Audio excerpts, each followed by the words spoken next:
everyone, and welcome to the first reading of our budget. And I trust that everyone has what they need to begin. I'm looking around and seeing, even if you didn't have your notebook, you have your inserts provided. And Dr. Royster, I will turn it over to you to begin the update and presentation. Thank you, Dr. O'Connor. Good morning. Good morning.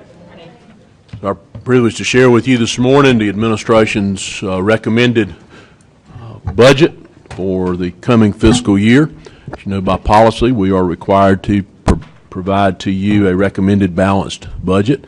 This is a balanced budget with the inclusion of a recommended utilization of the millage increase that the state has noted to us should be in place to address the needs of growth and inflation.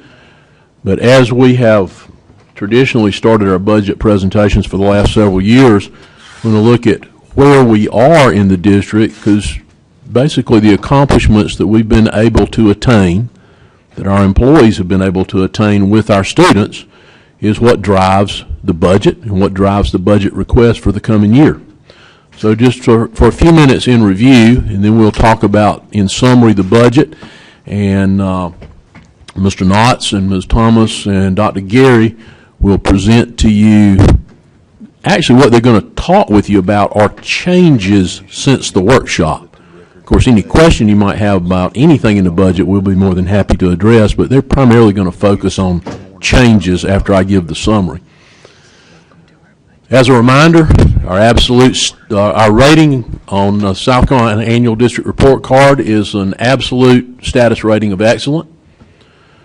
Our graduating seniors in 2017 were accorded the opportunity for $128 million in scholarship offers to colleges. Our average ACT score by our college-bound students exceeds the state average. And actually, our average ACT score, this is the second year where the state has tested everyone in the state. It's actually not just our college-bound students, but it's all of our students exceeds the state average. Average SAT score by our college-bound students who choose to take the SAT is above the state and the national average. We have an increasing number of AP tests being given, and students experience success as defined by scoring a 3 or higher on that test. We had 30 National Merit Scholarship semifinalists in 16-17. We outperformed the state in science and social studies at all grade levels on SC Pass in 14, 15, 16, and 17. And that is, as a reminder, our state-designated test, testing the standards covered in the elementary grades, beginning in third grade, and in the middle school grades. 94.2% of our schools earned ratings of excellent, good, or average on the school report card. We have had a 531% enrollment increase in career classes since moving select career courses to the high school campuses. Our graduation rate, 87.3%, is up almost 15 points since 2012. 5 subgroups outpace the district rate of improvement, and all are at or above 78%. And you see those listed there: African American up 20 points, Hispanic up 19 points, limited English proficiency up 22 points, male up 17 points, and subsidized meals up 17 points. A look at our budget. Those accomplishments are only possible because of the efforts, the expertise, and the commitment of our personnel. And you see that in the FY18 budget, the amount that we spend on personnel, over $344 million on teachers and instructional aides. All of our other employees, which are necessary to support the work, to lead the work, to guide the work of all the teachers and the instructional aides, amounts to $194,648,000. All of our other expenditures add up to just under $54 million. So again, the vast amount of our budget people, within the people category, the predominant dollar amount spent is for teachers and instructional aides And then second to that, those people who serve and support the efforts that take place in the classrooms and the schools.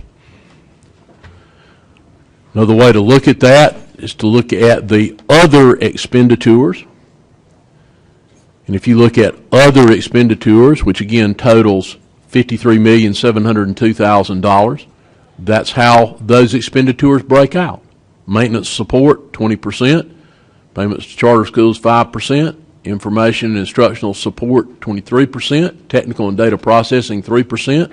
District support, 4%. Fixed cost at 43%. And transportation support at 2%. And that represents, all told, 9.1% of the FY18 general fund budget. About 9% spent on those functions of service and support and things other than personnel. Almost 91% expended on personnel. That's simply an explanation that I won't go through item by item, but you have that in front of you to further clarify those areas that I mentioned. For example, maintenance support, purchase services, supplies and equipment for maintenance, building services, grounds, athletic fields, and security. It delineates out each of those categories so you have the detail of what comprises the dollar amount expended within those categories of other budgeted expenditures. Now, as we begin to look forward to the FY19 budget, and you will see the list of items that are included in the budget. I believe you will see only one thing in there that you did not see in the work session, and it's a rather minor expenditure, but for a very important purpose. Now, there are things you saw and we talked about in the work session that are not in here as we prioritize things to try to, as best we could do so, live within the current budget and within the amount that the state says that we should recognize as necessary to meet growth and inflation. So you'll see the largest single item is employee compensation, a little over $13 million. State employer health and retirement contribution increases, a little over $7 million. Payments to charter schools, $242,000. Increases associated with student growth, that's personnel to meet student growth, right at $1.5 million. Special education personnel due to reduced levels of support to federal level and increasing both cost and increasing need for services, $2.4 million. To ensure that the mulch on our playgrounds is ADA compliant, which is a federal mandate, $68,000. Another federal mandate to ensure that our websites are ADA compliant, $15,000. The first year of the occupancy of Rudolph Gordon, as you recall, going from a pre-K 5 to a pre-K 8 and rolling up the middle school side of that, one grade level at a time, $414,000 in new cost for personnel. Fountain Inn High School. It'll be the first high school the district's opened since, I believe, 1971 or 72, Betty. So it's been a while since we've opened not a new building, we've opened numerous new buildings, but putting in place a school in a community, I won't say that has not had one before, but they haven't had one since, I believe, 1954. So there's a tremendous amount of work associated with developing the curricular, the co-curricular program, and implementing all that. Traditionally, we have employed principals 1 year ahead. Because of the scope and complexity of the high school, it's our intent to employ that high school principal 2 years ahead. And that's 1 month's salary so that we might look for that person in January, February of the coming year, January, February of 19, have them in place in the summer so they have 2 years to get Fountain Inn High School where it needs to be and to get it open. A relatively minor expenditure in the total general fund budget, but something that we put in there since the work session. Again, carrying out the mission of moving special needs classes so that students may attend those classes in their home-based schools, close to their community, where they live, where their siblings likely may go to school, $702,000. Additional services, therapist and special education services, $231,000. Special ed curriculum and professional development, $300,000. Some of these things replacing maintenance of effort funding that we received from the state the last 3 years that no longer exist for us. So some of this is basically replacing that. Guidance counselors, we mentioned in the work session, we believe the importance of that in establishing positive links with the students in our secondary schools, quite honestly, is a safety and security measure, in addition to the benefit they will have academically, but to establish a strong relationship. We initially had in there to move from 300 to 1 to 250 to 1. It would be our intent to try to make that move over 2 years instead of 1. Part of that is driven by a very practical reason, and that being, as we looked at the vacancies we had for school counselors over the spring and the number of applicants we had for those vacancies, we don't believe the pool exists to hire the 26 that would have been necessary to go to 250 to 1. So our intent would be there to bring it to 275 to 1. Quavar music subscription, you probably remember this from past discussions. It was something that was provided by the state for several years. All of our music teachers, I think primarily at the elementary level, utilize that, $87,000. Supplemental instructional material, I believe that again relates back to special needs students. Funds that had been used out of that maintenance of effort money, $172,000. Band instrument repair, simply reflected by the need for additional repairs there, $5,000. To continue our GATE program, adding another year of inductees into it, $188,000. Career and technical education teacher work experience compensation.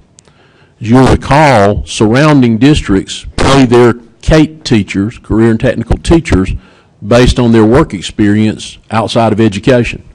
We have not traditionally done that. It makes us very non-competitive. So we have teachers leaving us for $5,000, $6,000, $7,000 to work in other districts. ETS applications analysts, that's to carry out the functions, primarily those functions related to the software support that we utilize with OnTrack, $104,000. Zone patrol security officers, in order to maintain the heightened zone patrols, in other words, increasing the frequency and decreasing the schools that a zone officer is responsible for patrolling, $1,071,000, again, directly related to safety and security for our students, our personnel. Criminal background checks for volunteers, $100,000 to ensure that we are meeting the needs from the schools for ensuring that level 2 volunteers who might be alone with a student undergo the same background check as our employees undergo. We left in this line, the next one, itinerant mental health counselors, 5 FTE. We would have included that in the budget, but in the last several weeks, we were made aware that we would receive, for the first time in a number of years, a federal Title 4B or 4A, Stephanie? Title 4A allocation. Subsequent to that, we were informed by Senator Scott's office that they had been successful in, I guess, amending Title 4A to allow that fund to be used for mental health counselors, things related to student safety and security. So we will be able to utilize that to advanced fund those 5 mental health counselors, providing itinerant coverage for the 20 locations that do not have one. And then our strong belief being, because that's the way it works now, that after that first year, their billing will replace that Title 4A money, which we wouldn't be assured we might get a second year. I think it'd been 10 years since we'd gotten any, the last time we'd gotten any. So one time, but that allowed us to remove that as an expense, but continue that initiative. Then, as we discussed in the work session, safety specialists, providing individuals trained in law enforcement, safety, and security to serve our schools on a geographically zoned basis to help conduct inspections of those facilities related to security, help make sure that security drills are done and performed in accord with our requirements and that they're done and performed properly, help principals keep up with the training of their staffs, and also provide a training asset to the schools. So 4 of those at $340,000. and then some additional funding to ensure we're meeting the increased cost for our recognitions, Salute to Ed, Teacher of the Year, and retirement. And then a positive allowing us to transfer employer benefit liability from food, to the food service fund from the general fund. That's a summary of those expenditures. You'll also see a note here. I will not read through all of that, but it references the adjustments that were made from the work session. The budget you have in front of you today is based on the Senate version, for which we now have numbers, and we have numbers for items that in the House version, we didn't have a number at all for it. So much more clarity to the revenue side. We also had several more weeks of revenue from local sources. Mr. Knotts reported to you at the last board meeting. I believe I described it as a moderately positive outlook on local revenue, and it continues to be a moderately positive outlook on local revenue, both fee in lieu of and local taxes. There's some other notes there I think are important. In conversation with PEBA, they are accepting of our commitment to put no further retirees on the retirement system benefits, health benefits package. So we're not going to incur that cost that we would have to move people back to that. So another positive news. One might view this as both positive and negative. And when I'll conclude my remarks with this slide, and then I think Mr. Knott's going to talk more specifically about the revenue. What that shows is we're now slightly better than what we were in 2008 by the base student cost on paper. Now, we are not better because that's not adjusted for inflation. So we barely exceed the base student cost from 2008. This is 10 years later, though we have had fairly moderate inflation during 10 years. When you compound 10 years of inflation and some of our required costs, for which we have gotten some additional state funds outside of the base student cost, it certainly doesn't leave us in a more favorable state revenue position than we were in 2008. But the raw number is now slightly above the 2008 number. I believe it's correct, isn't it, Jeff? Yes, sir. The number's so small that I don't want to misspeak, but it's a slightly better than 2008. But at least it's reached that level. Mr. Knotts? Thank you, Dr. Oyster. On page 2 of your package, that is showing the proposed revenue budget. And you will see items in blue. There are 6 items and 6 revenue items that we updated since the work session. And to go over those, we start on page 3, looking at property taxes based on the revenue coming in through April.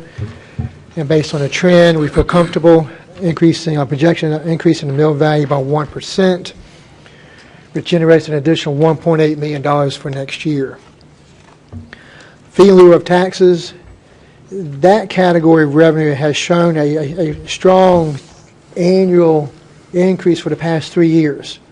So a strong 3-year increase and we feel comfortable moving up to $2.4 million from the work session. The reason that's a big increase in the work session is there was one material payment that had not been made by the work session from a large corporation here in Greenville County. That payment was made during the course of April. The reason we were hesitant during the work session is that agreement was not set to expire, so we were not sure why that payment had not been made. That payment has been made. The agreement is not expiring, so we feel comfortable in increasing that by $2.4 million. As Dr. Royster said, based on the State Revenue Fiscal Affairs Office, based on a state-approved formula for the millage increase, their formula shows a millage increase allowable of 5.1 mills for next year, just to stay even or up with growth in inflation. On page 4, you will see the projected impact on different properties and vehicles pertaining to that 5.1 mil proposed mill increase. On page 5, you will see 3 different revenue projections that were changed from the state revenues based on updated information from the Senate. Those pertaining to employer fringe benefits, additional $2.4 million based on Senate information and updated analysis on that revenue category. The Senate increased the EFA base student cost allocation by $60 above FY18 level. So we're projecting that to increase EFA by $1.3 million above what we presented at the work session. And the EIA teacher salary supplement went down a small amount of $98,000, again based on the Senate revenue information. Again, there were just 6 revenue items changing between the work session and first reading. And I believe it was a tag team between Mrs. Thomas, Dr. Gary, and Mr. McCoy to go over. Yes, sir. But before you shift to expense, if I might, two things. Dr. O'Connor, I think, has an item she needs to say for the record, and then I wanted to make one comment about the revenue. Sorry, I welcomed everybody, but I didn't officially call the meeting to order at 9. Please let the record reflect that. Thank you. Thank you, Dr. O'Connor. Just as a reminder, as Mr. Knotts talked about revenue, and it occurred to me, and I didn't say it in my opening comments, I think it's always good to reflect back on the structure of funding for schools in the state of South Carolina for public education. And the primary method being the Education Finance Act. The Education Finance Act was passed in 1977. And it's based on the theory that there is a minimally acceptable program for which the state will, on average, fund 70%, and local school districts will fund 30% on average. The actual amount that would be expected from local districts was also established in the EFA in 1977, and it was based on a district's theoretical local ability to pay, and that's the value of assessed property in the county. In the early 80s, with the passage of EIA, the state further defined that using a formula that calculated for every school district in the state what each district needed to do to maintain their side of the 70-30 split. I believe ours is now, what, 72-28, Jeff? Yes, sir. So EIA had a formula referenced as the EIA maintenance of effort, which existed until 2009 or 10. It actually was called the EIA required. Was the required? You were required to put that in place to maintain your local effort. With the passage of Act 388, shortly thereafter, not in the first year, but shortly thereafter, that section of the EIA was repealed. It was basically replaced with the mechanism under which we now operate, the one that we referenced earlier that said the state had calculated that to maintain level with inflation and growth, a certain percentage that equates to 5.1 mils. So we went from a state system that basically mandated that you do this locally to maintain the effort, to now a state system that says, here's what you need to keep even with growth and inflation. In almost every case, that other number would have been larger than this. So now even though we still operate under this system of shared financial responsibility in this theoretical 70-30 split, there's not that mechanism that says, well, here's what your 28% equals this year. We now live within a system that says, here's what you should do to meet growth and inflation.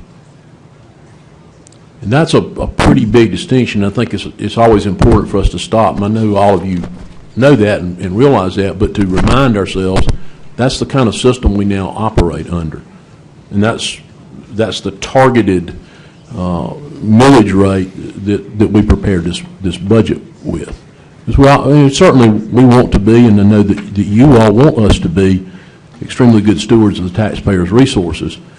But given the system we operate in, unless we reduce services, we have no way to keep up other than this amount for millage for growth and inflation. And now I believe with that segue, we'll move into Ms. Thomas and Dr. Geary talking with you about the changed expenditure items, and then certainly any questions you all have after that. Hi, good morning. On page 6, you'll have your full summary of all of the expenditures. I'm sorry. Normally I'm very loud. I'm not loud enough right now. Okay. So that's on page 6. The first change that we'll review is page 7. And the House version presented at work session included a mandated 2% increase on the district salary schedule, in addition to the mandated teacher step. The Senate version presented here mandates the teacher step and a 1% increase. This change also affects the last item on page 7, the salary increases to special education personnel funded and special revenue. You see the change reflected there. On page 8, the state health employer contribution increase has also changed from 7.4% to an 8.1%. While the premium increase is employer only, our employees will see an increase in copays, deductibles, coinsurance maximums, and prescription cost. The last item on page 8, mulch, while there's no change to the dollar amount to the item itself, the federal mandate for mulch narrative has been revised to include information regarding the type of mulch, which is engineered wood fiber, which improves accessibilities for students with disabilities and is ADA compliant. The next change is on page 9. The dollar amount for student growth has been revised to reflect student enrollment projection changes as we continue reviewing additional staffing needs related to those projections. Good morning. I'm on the bottom of page 9 with Fountain Inn High School, and as Dr. Royster adequately explained earlier, due to the scope and complexity of opening a new high school with all the co-curricular and extracurricular activities that need to be planned for, as well as scheduling and hiring, we will be initiating the process in the spring of 2019 to hire the principal. Dr. Riss also explained the change of the guidance counselor ratio from 300 to 250 in the work session to 300 to 275 to this today, with the effort to be able to find that many 26 guidance counselors with 250 to 1 ratio. We do believe we can find the qualified guidance counselors for the 275 to 1 ratio. On page 12, Page 11, I apologize. now on page 12 is the next change, the local portion of the teacher salary schedule. With this local portion included, all of our teachers, including our most experienced on the highest step, which is around 9% of our teachers, will receive at least a 2% salary increase. Based on the step schedule, all other teachers will receive between a 2 and a 4% increase. We'll now move to page 14 with the itinerant mental health counselors, 5.0 FTE. And we have submitted an ESA Title IV Part A grant that will fund the 5.0 FTEs for these itinerant mental health counselors. And we plan to contract these through the South Carolina Department of Mental Health. And also on page 14, you'll see that the retirement banquet has been added to the narrative for the Salute to Ed and Teacher of the Year banquets. The cost was included in the computation of the $59,000, but was inadvertently left out of the narrative. And the last item on page 15 is the last change that we have, and that's the cost associated with working retirees' health benefits. That item is no longer included. And as Dr. Royster stated, all employees who retire after March 1st, 2018 are required to maintain their benefits with the district. This does not apply to employees who retired prior to that date, where we thought we would have to move those benefits back. We do not. They will remain with PEBA.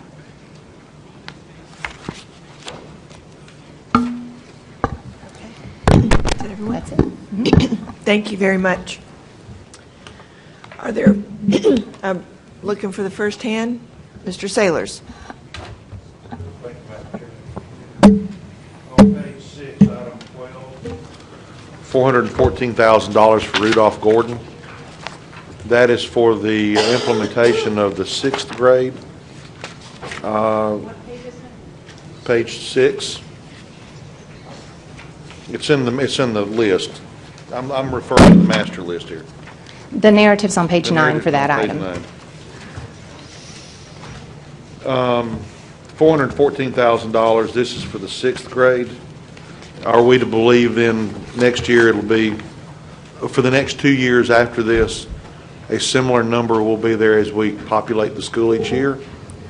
I think our estimate shows would be a slightly reduced number for the next 2 years. But there will be a line item of some amount for Rudolph Gordon for the next 2 years? Yes, sir. We'd estimate a total between $750,000 and $850,000 over the 3-year period. Okay. Which is, we believe also, we believe there's a curricular benefit to opening a new school, Yeah. rolling up grades, but there's also a fiscal benefit not having to absorb the non-duplicated cost all in 1 year. Okay. Thank you.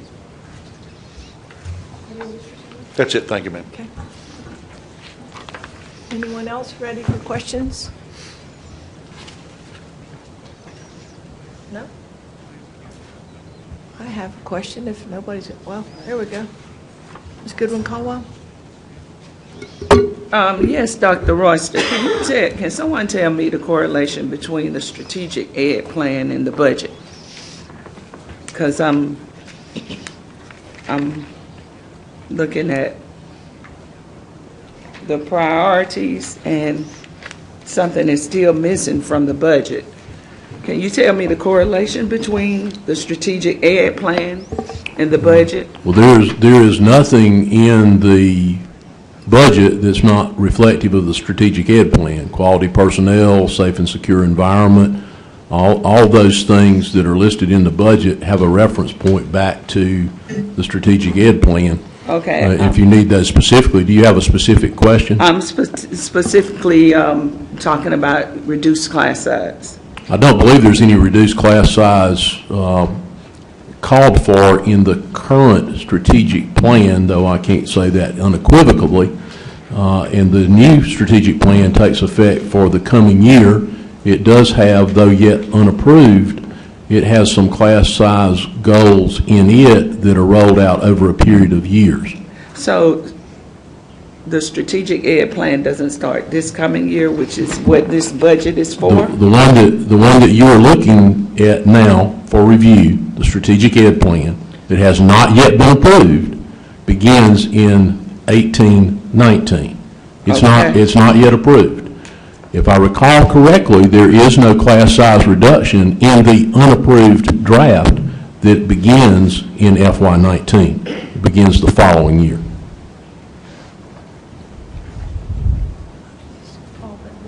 The fiscal year 20.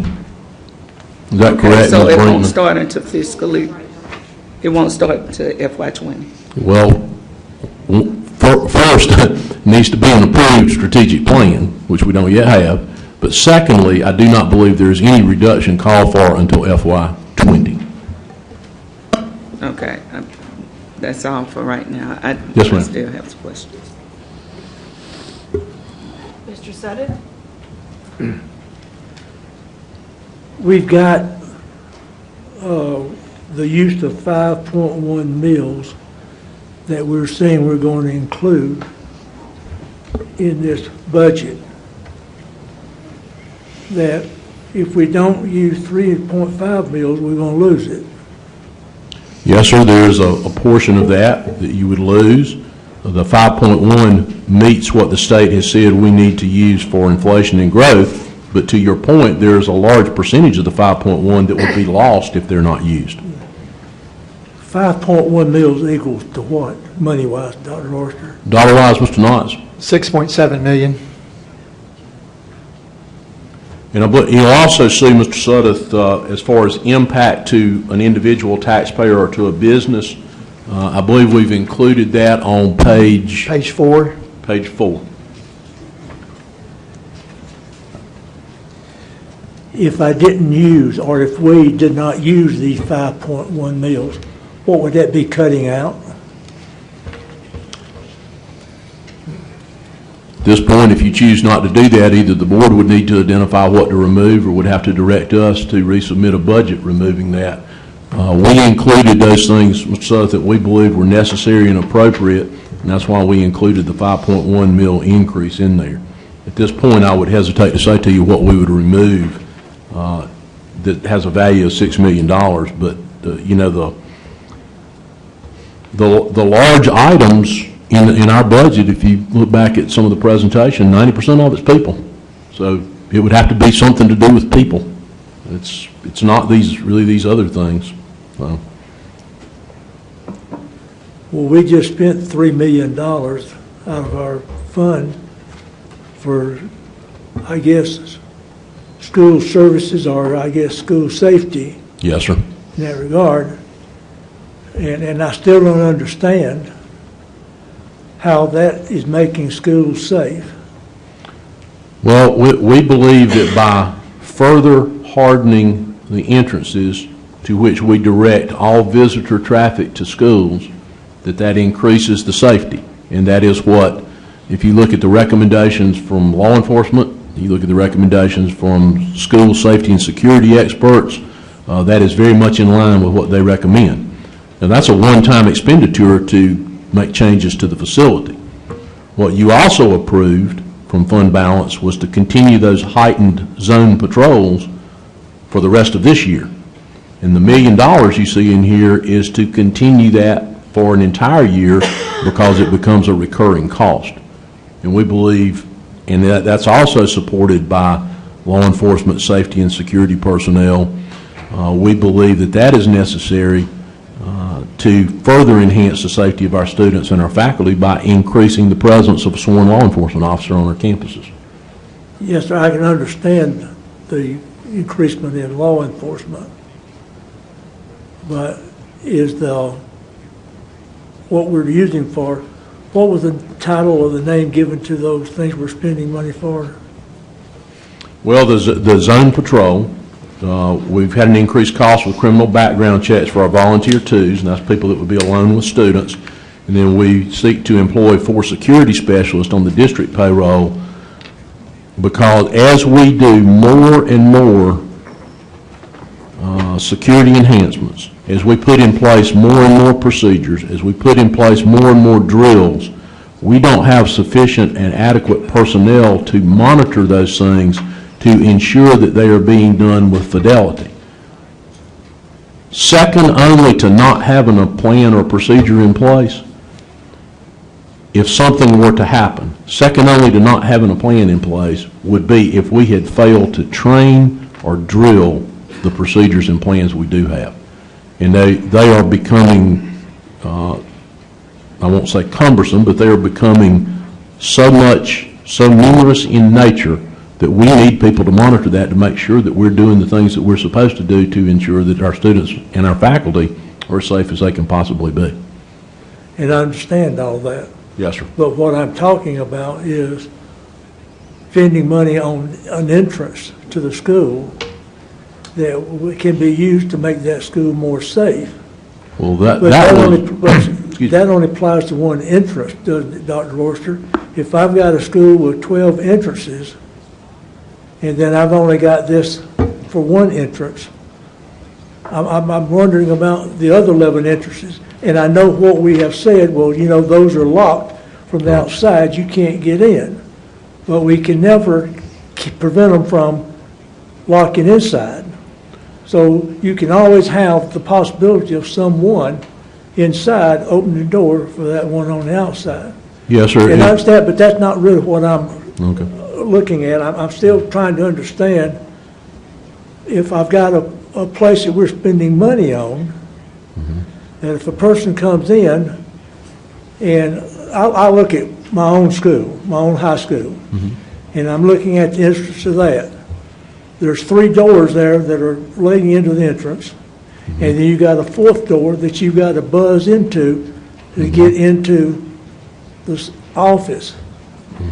And so if I buzzed into that office, And then what safety precautions are there once I'm buzzed into that office? Well, that goes to what you approved last month to make it even more difficult once you get into that office to get anywhere else. The other thing that we're doing, as you may recall, we shared with you that we have undertaken, beginning about a month ago, which will probably take us into the fall of next year, a thorough review of all of our facilities. We've got an assessment checklist of areas that we think might be areas that are vulnerable, and we would bring back to you all sometime late next fall a list of things that might very likely address the kind of scenario that you just mentioned, whether that's a secondary capture area inside that place, whether it's electric locks for exterior doors. We don't yet know what those things might be. But those, again, would be, most likely, many of those things would be one-time capital expenditures as opposed to ongoing general fund expenditures. But those trout areas are not available in all schools. So there's a number of other schools that we're going to have to, if that trout entrance is what is going to protect the school, we've got to do that for a number of other schools. Well, that's a one-time specialty for that. And I would imagine that will be in the millions of dollars. Yes, sir. We're spending $1 million for this, and I can understand, and probably the budget's not the place to discuss this, Dr. Oyster, but I just look, we just spent $3 million, and now here we're going to spend $6.7 million, and then so you don't know exactly what that $6.7 million will spend. What you're telling the board is that we will have to determine, if we decide we're not going to use this 5.1 mils, what $6.7 million are we going to cut out? Yes, that's going to be a board's decision. Well, you have two pathways to that. If you tell me you're not going to, if you don't approve the recommended budget, you don't approve it, then it's incumbent on me to bring you one back for approval. Or you can take things out of it. That's the two pathways. We by policy present you with a balanced budget, utilizing the very extensive process we use to gather input on it, assess needs. We bring that forward to you all. Then, I can't speak from experience, because my experience in the years that I've been here, both as deputy and superintendent since 2005, the board has passed the administration's recommended budget. So I don't have a past practice to look back on and say, here's how we would do it. But what I would envision is, if you don't pass it, then we got to bring you one back that you would pass. The 3.5 mils is equal to how much money?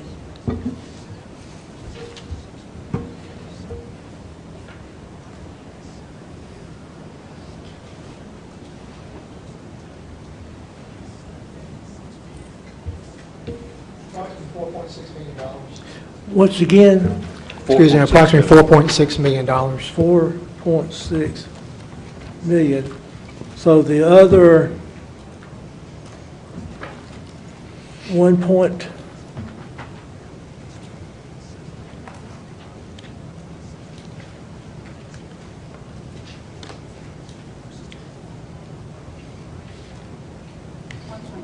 $1.6 is going to be equal to how much? I know I could subtract that 4.6 from 6.7, but I don't have my calculator. So what would that 1.6 be? $2.1 million. How much? $2.1 million. $2.1 million. So, Dr. Oyster, I can look and say, well, we're going to have the 3.5 mils here that if we don't use, we're going to lose. Yes, sir. But if I don't use it, then the taxpayers don't lose it. Well, I guess I might look at that a little differently. All of this is an investment by the taxpayer in improving the quality of our community. So we try to be very modest in what we request and recommend to the board. We think the things that are included in the budget are important items to maintain the quality of the system that we have. So while all of us in this room pay to some degree taxes for school operating purposes because everybody owns some kind of vehicle. We try to be mindful of that, but I do view that as an investment in maintaining the quality system that we have. What is, I guess, is making me question Yes, sir. is we just spent $3 million, and we said, well, hey, this won't make a difference because we've already got this excess money, is what I call it. Well, And so we can go ahead and spend this $3 million, and it won't bother our unbalanced budget because we're over anyway. And where we've got to stay, as far as that goes, that didn't affect it. So we found the money and we're spending it, but yet at the same time, we want to raise our taxes by 5.1 mils. well, I guess. I'm just saying I am looking at that. Yes, sir. And if they want me to try to find, I may not want to use 5.1 mils. I may want to use only the 3.5 mils because I could lose it. Or I could say, well, go ahead and lose that, and I'll just use the 1.6 mils. I'd have to determine what I'm going to cut out. And then, of course, the board would have to also agree what to cut out if they agree to that. Yes, sir. Now, I think what I would encourage you to do to look a little bit differently at that $3 million that you just invested in enhancing security. That's $3 million that remained from revenue above expense from the last fiscal year. That money will not necessarily reoccur again. So it's non-recurring money that you spent on a one-time purchase. There is, to the best of my recollection, no non-recurring budget request in this new budget. We try to put non-recurring items as far as possible to do so in the capital budget, or ask you to use your fund balance revenue in excess of expenditure for them. So the things that are in this budget would be ongoing expenditures requiring a general fund allocation each year and would not be appropriate to be charged out as items to the capital fund, nor would they be appropriate from a financial perspective to charge out to one-time revenue. If we spend this 5.1, am I correct in saying we've got 10.1 mils that are still available for future use? You would have a balance of 10 mills remaining, Mr. Knotts? 10.1 mils. 10.1 mills remaining, which is basically, one way to look at that, Mr. Sudduth, is that reflects the conservatism of the recommendations of the administration and the conservatism of the board in passing budgets. That's about a little over $1 million a year that you all have not imposed upon the taxpayers over the last several years. So you have accrued that 10 mills by being very conservative in your approach to additional taxes. How many mills did we use the last school year? Mr. Knotts, and if you would reference the table so Mr. Sudduth can see each of the preceding years.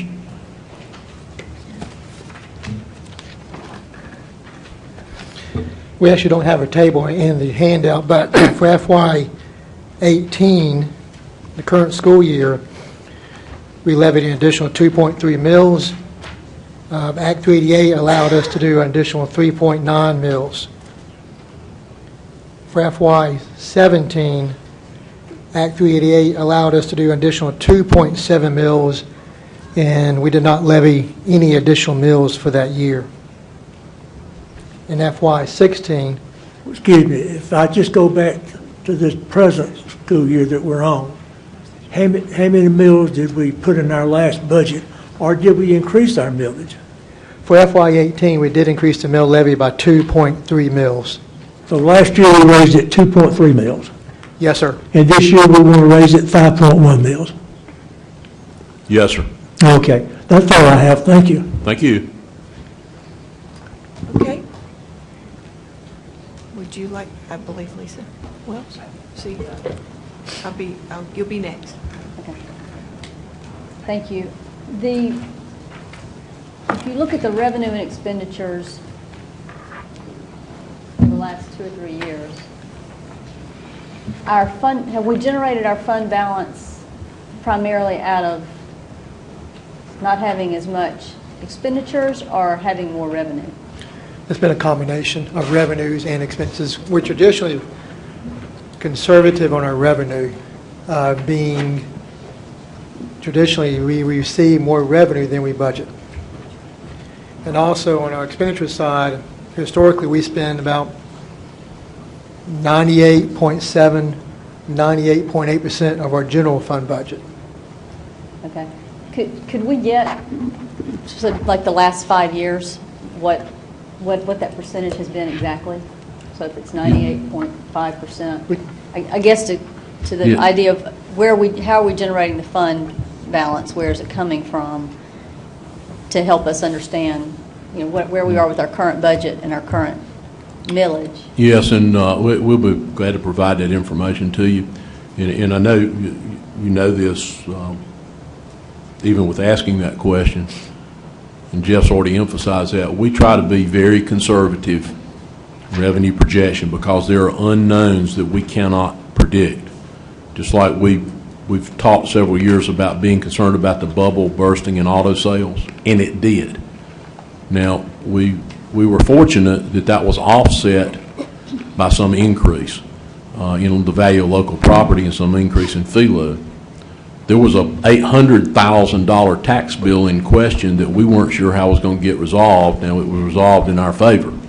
Other districts have had that experience, and it was resolved in the industry's favor, and it cost them $2 and $3 and $4 million. In this case, could have cost us $800,000. We never, from a fiscally conservative standpoint, we never want to be between 99 and 100% expenditure on our budget. It's just a place that puts us too close to the line to run in the red. We don't want to be down at 97 or 96% if we can avoid it. So we try to be between 98 and 100% on our budgeted expenditures and the amount we actually expend. There is just so much variance in those two things. And if you look back at the history of districts, you don't have to even go outside of this state, where they run into these large financial issues, many times it can be traced back to overly estimating revenue and overspending their budgeted amount. So we always try to be very cautious in those two numbers, not collecting more money than we need because ultimately the taxpayer has to pay that, but also not putting the district in a situation to go into the red and to create other problems for the district from a financial standpoint. So right. So that's why I said if you give us a 5-year trend to look at, and if you'd prefer 10, I'm just thinking at least 5 years would give you some sort of idea of what the trend would look like. And I do know. So remind me, or I guess confirm for me, that the fund balance that we spent was for improvements that we had identified in our debt service, and so we already had that cost sitting there that we were going to pay out of our debt service fund and that millage. So if we use fund balance for something that we already had identified as a capital expenditure, then potentially we're helping our debt service, the health of our debt service fund, and potentially offsetting the need to increase that fund. That is right? One of those things we had fully determined the funding source for. That was the first one of the two that you approved. Okay. The second one, we were still in the process and only recently finished analyzing what we needed to do there. And we would have used model money. We would have used that security line item. It would have taken us an awfully long time to have done the enhancements to the capture area. So not only, to your point, does that relieve some pressure on the capital budget, it allowed us to do those things much more quickly, getting that safety feature in place much more quickly. Had there been a desire to do it as quickly as we did that, absent using the fund balance, it would have required some additional millage to do it more quickly, or deferring some other project that the board had committed to a later time. Right. So I think that's something we can look at too, how we spent that fund balance over time, what that investment has been. And we try to only bring to you things that are non-recurring to utilize the fund balance for. And on occasion, those have been capital projects, but it just provides relief to debt service. If you'll recall, one of the recommended uses of fund balance within the last several years has been FF&E funding for new schools, and we went ahead and set it aside out of fund balance, as opposed to having an even greater increase than the, I believe it was $5 million increase to debt service in, what was that, 2 years ago, Jeff? Actually, it was this past fall. But, so for the FY19 debt service budget. Right, okay. I have another question. 18 debt service budget, I'm sorry. Related to the maintenance of effort and understanding that impact. And you have to go back to the work session material to look at it, but we have a category where the state provides property tax relief, Tier 1, and then the Homestead Exemption Fund, Tier 3. Mm-hmm. And that money comes to us as the offset for the impact of Act 388, right? I will insert a descriptor in a theoretical offset. If you go back to the work session material, it's I-9 and I-10. There were three phases of tax relief. Exemption of $100,000 on your owner-occupied home. Exemption for once you reach a particular age. Right. Those were tiers 1 and 2. And tier 3 was the offset for the removal of owner-occupied homes for school district general operating purposes. Now, if you look at the amount we receive in Tier 3, and it's adjusted each year based on the state's assessment of how much it should be increased. If you compare that number to the value of the actual property taxes generated by the property removed from the tax rolls for school operating purposes, there is a disparity between the two numbers to the negative. Mr. Knotts can provide you those numbers. He may not have them in here today, but so it doesn't reach what natural growth would have provided in personal owner-occupied housing. Is that right, Mr. Knotts? Yes, sir. That's true. It caps, what Dr. Worcester just said, it caps the natural increase in the mill value, natural increase in the value of homes. So we did a calculation over the past number of years, just what that number is looking like, and it's around $75 million. A deficit. So if you take into account, so you're just comparing Tier 3, you're looking at Tier 3 and saying they're giving us 66 million, but that number would have been 130, would you say 70? Yes, ma'am. And what we did, in what we have called a mill value formula, for each one of the years we went back into the rolls, tax rolls, and looked at what the value of the homes were, owner-occupied property, and added that value into that calculation for each year. How much additional property tax revenue would that have generated if owner-occupied property was still included in our mill value? Then we compare that to the additional revenue we were receiving from Tier 3 revenue. Okay. I guess what as you were discussing that earlier, what occurred to me is that the whole idea of the maintenance of effort and the 70 and 30 and all that, the state, when they enacted Act 388, kind of threw all that balance out, because they said you can't tax certain properties. And so to me, they sort of threw out that maintenance of effort 70-30 rule, because you just told us we've got a whole bunch of property that we can't tax, and instead we're going to give you the money for that. So that's what I'm just trying to get a handle on. Right, that's right. You've offered now a more succinct explanation of what I was trying to say a while ago.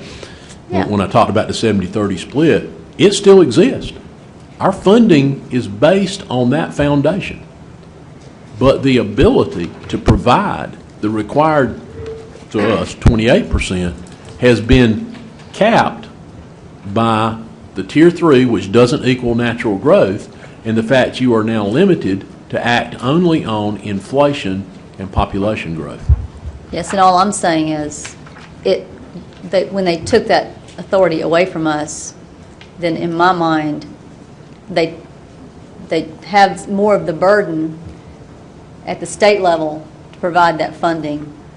Instead of saying it should be a 70-30 split, it should be something more that they provide because they took that ability away. Yes, but they didn't remove their construct, they just changed the funding of it. And that deficit is primarily because they used, if I'm reading the explanation here correctly, they used 2008 as a baseline Yes, for that ma'am. addition, for that sales tax increase? Yes, ma'am. So it's not like they're looking at what the sales tax is that's generated every year. They used that 1 year as a baseline. That was a baseline to provide allocations to school districts for the FY9 fiscal year for Tier 3. We had to do a projection back in FY8, just how much were owner-occupied homes producing in property tax revenue for the general fund budget, for our general fund budget. Okay. All right, so, I'm sorry. I'm sorry, one item of note is the state has a schedule every year showing the additional penny sales tax that was levied for Act 388. Is that producing enough money to fund Act 388? And that schedule is showing annually that 1% additional sales tax is not covering that additional need. And I guess at least my question has always been, where is the state getting this additional funds to cover the requirement of Act 388? I've never had a chance to look into it, but just where's the money coming from? Well, and you know, that goes back, and you all will recall, because you've heard him do it, he came and did the presentation here, and you've heard him at School Board Association, Mike Shealy's presentation, about the impact of decisions on the state's general fund. So while the original intent was to capture this sales tax revenue, well, it's not providing the amount that's needed. Even though the amount we're getting is less than what it ought to be, it's not even providing that amount, so it's having to come from other sources of revenue in the state's general fund. Just like they're using now other sources of revenue to fund needs of the Department of Transportation. And I can't remember the third big one, but you know, you talked about all these different groups at the trough now Right. that were not there before. Yeah. Well, we're one of them because of that decision on Act 388. Right, okay. Okay, now just some detailed questions about some of the items we have. On page 8, the mulch that we're adding, in the areas where we have the city's leasing our playgrounds, do we have an agreement with them where they provide a certain amount of maintenance, and did we kind of account for that? Or I'd have to defer. I don't know where Terry's in here or not, but they have to maintain the areas they lease, but I don't think any of the leased areas that we have with them are the actual playgrounds that have this mulch on it. But I'd have to check that to be certain. For example, just using one close by, Blythe, that end that we have the agreement they use for a park, I don't think it includes the actual school playground. Okay, But now the other side of that is, unless we've had a problem at a school, we generally leave those playground areas open so that anyone can use them after hours. So they probably do use it. I don't know that it's in the formal agreement with the city in that site, and I don't think the others include those particular playgrounds, but we can certainly check on that. Well, Sterling does, I know. And at one point in the beginning, they would come out and check and do some maintenance and bring in mulch. So it's just kind of a question. It's a win-win. Just maybe they would be sharing in that cost for us a little bit.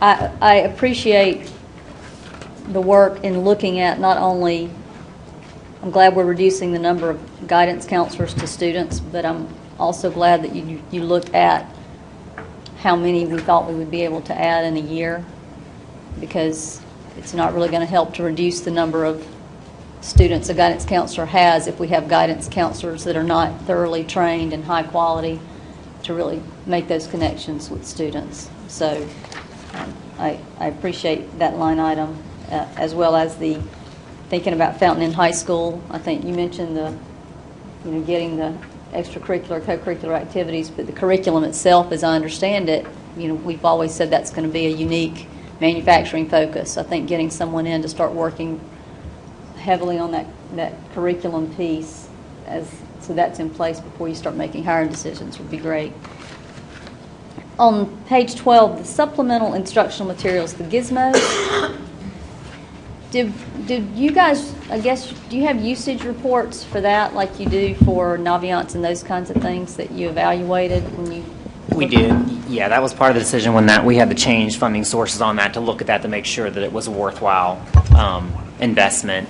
Partly the higher usage in that is because we do link that inside of our curriculum management system that we have, so that while not every teacher may use it, we have a significant amount of teachers that do use it and assign it for students for homework prior to a lab coming up in our schools.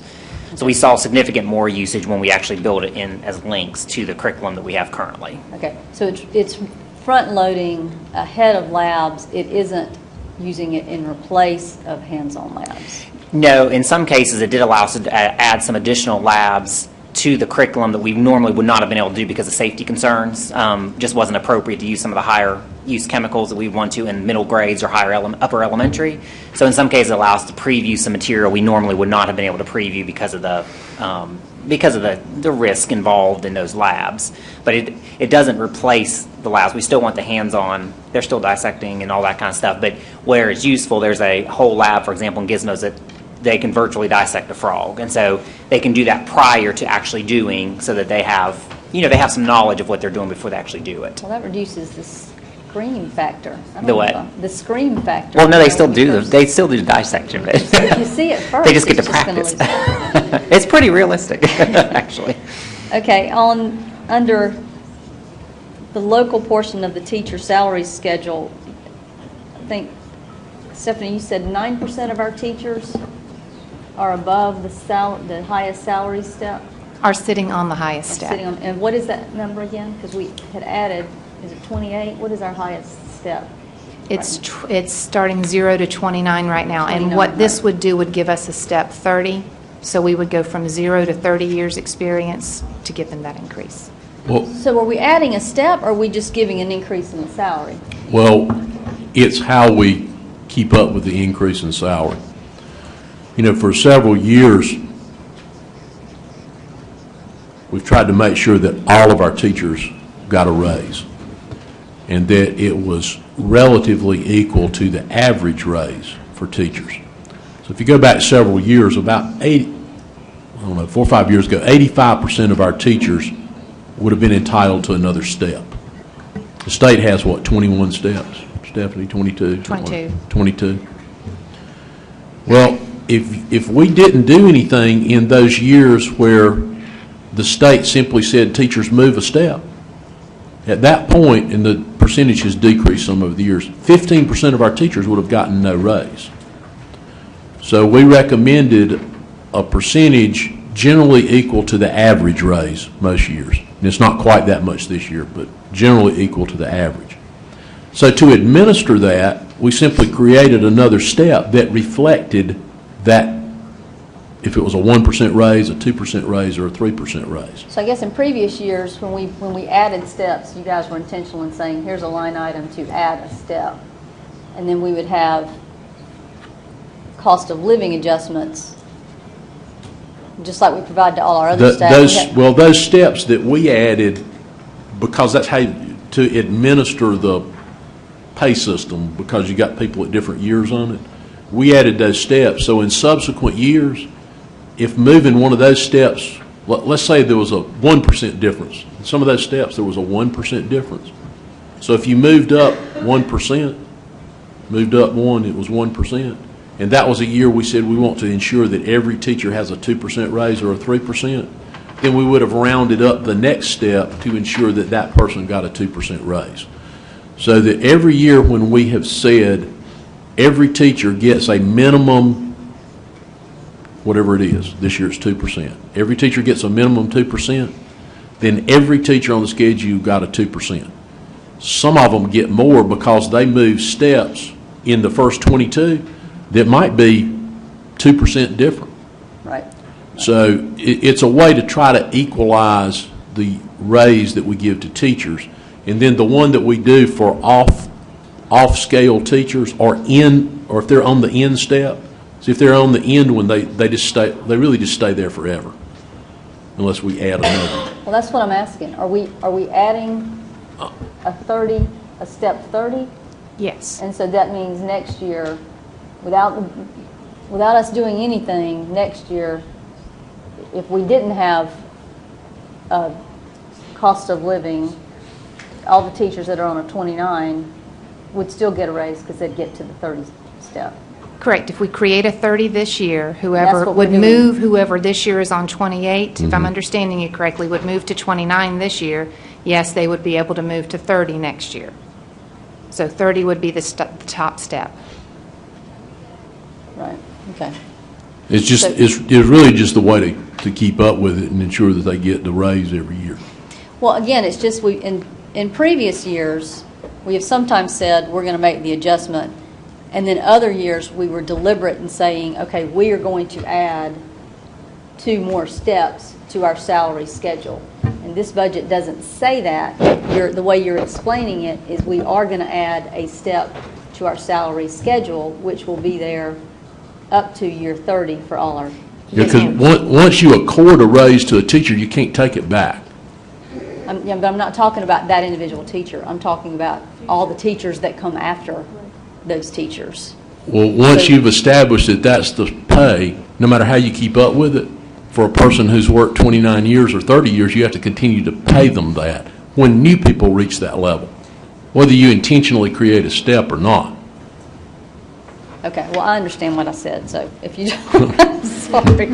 I understand what you said too, but I guess my point is, I it's get just it. it's a way to keep up with it. It wouldn't have changed your obligation for people following them to record it one way or another. Well, it is going to change our obligation. So if we decided next year, that let's say the economy turns down, and we decide next year, there's no step and there's no cost of living next year and no extra raise, but we did have a step, then those teachers that previously would have sat at 29, because of this year's budget, they will get a step increase. Yes, ma'am, that's correct. Because they now have 29 years experience, because once you gave it to a teacher with 29 years experience, you're then required to give it to all other teachers that reach 29 years experience. There's not a way to do what you're thinking about doing, I don't believe.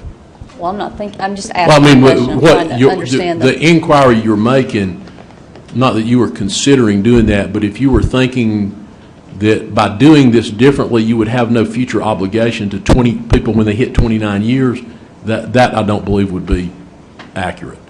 Now, what you don't have to do, which we have never done, is we do not have to give the difference on the local amount. We have always recommended so that we can very clearly and unequivocally state to all teachers, you're going to get an actual 2% raise. You're required to do the 2% on the state amount. You're required to maintain your distance of local effort, your local supplement. You are not required to put 2% on that.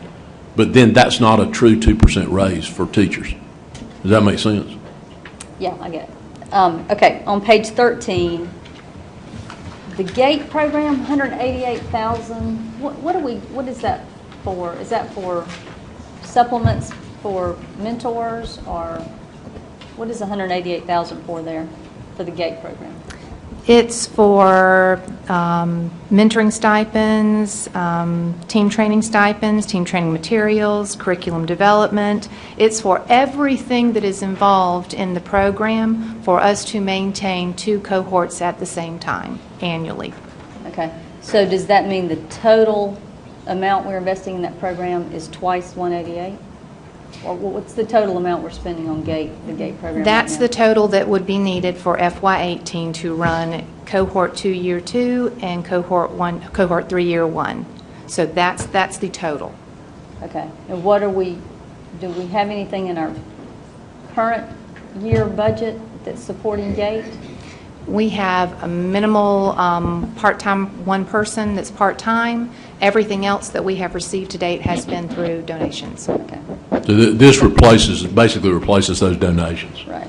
Okay. Page 14, the zone patrol security officers. What is the total amount for that budget line item if we add, I guess before we add the 1,071,000? About 1.9. Before we add the Stephanie? current budget's $917,000, and then you also approved the additional 300. That's not in the recurring. If you approve the $1,071,000, it'll bring the total to almost $2 million, 1.988.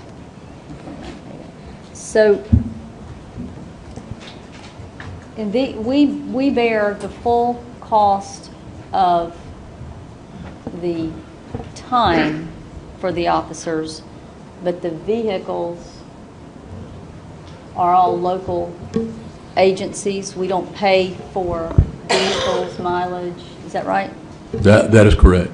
The agencies supply the equipment, the vehicle wear and tear, fuel, that we pay. We actually employ the officers directly as off-duty jobs, with the exception of one of the municipalities who does it a little differently, and they employ a floating SRO, which is the City of Malden. And what's the value, have we ever calculated the value of what they're bringing to the table for these security zone patrols versus what we are bringing to the table? Do we know that? The cost of the vehicle, the wear and tear, the gas, any of that? No, we have not ever calculated that. We can do that. Well, I guess... If you look at all the other expense we have in personnel for law enforcement, it's about a 50-50 split. This is not a 50-50 split, and it's at this point all on the district to provide that. So. Yeah, and so that, I guess that's the place where I believe it's the responsibility of the local county government and municipalities to provide a safe environment as well. And when you think about the number of students and adults we have every day in a concentrated area, you see them paying for patrolmen to go to malls, to go to large office complex and ride through. So I guess in my mind, at what point should we be saying we need for them to come to the table and share more of that cost, because it's their responsibility to keep our schools and communities safe first and foremost. I guess that's certainly something that we would gladly pursue. There are a couple of points I think to consider there. Their cost of putting a person in that role will exceed our cost of paying an off-duty officer. Paying off-duty officers gets us 100% coverage. I suspect that cost would greatly escalate if it was contributed to by the municipality or the agency, because in their overtime cost, they have been very cooperative as far as absorbing the patrol wear and tear cost. We can certainly look at that. We did this. We did this on the spur of some incidents in other locations. We did it in the manner that got them assigned and deployed as quickly as we could. We, have the opportunity during the course of this year to perhaps pursue other things. They would, I think, also say that they still continue to patrol our campuses in addition to the people that we employ. So it's a probably a fairly long discussion with a number of different agencies that might best be pursued during the course of this year. At least that would be my Okay. And I think take on it. I think that's absolutely fine. I appreciate the administration, We- that you guys are very responsive to issues and you try to find solutions, and implement them in a And I'll have to efficient say, also on the part of our municipalities and our counties, in our county, unlike other places in the state of South Carolina, they are contributing significantly and have approached it the same way we had. There is a law enforcement function that's their responsibility, and for lack of a better term for it, a security function that's our responsibility. And they have been very cooperative in, particularly with the SROs and the enforcement division, and that being almost a dead even 50-50 split. And I'm sure you all are aware of, because you've attended some of these conferences where they've talked about it, there are municipalities and counties in this state that contribute absolutely nothing. So I think we have a good working relationship and a good shared responsibility there.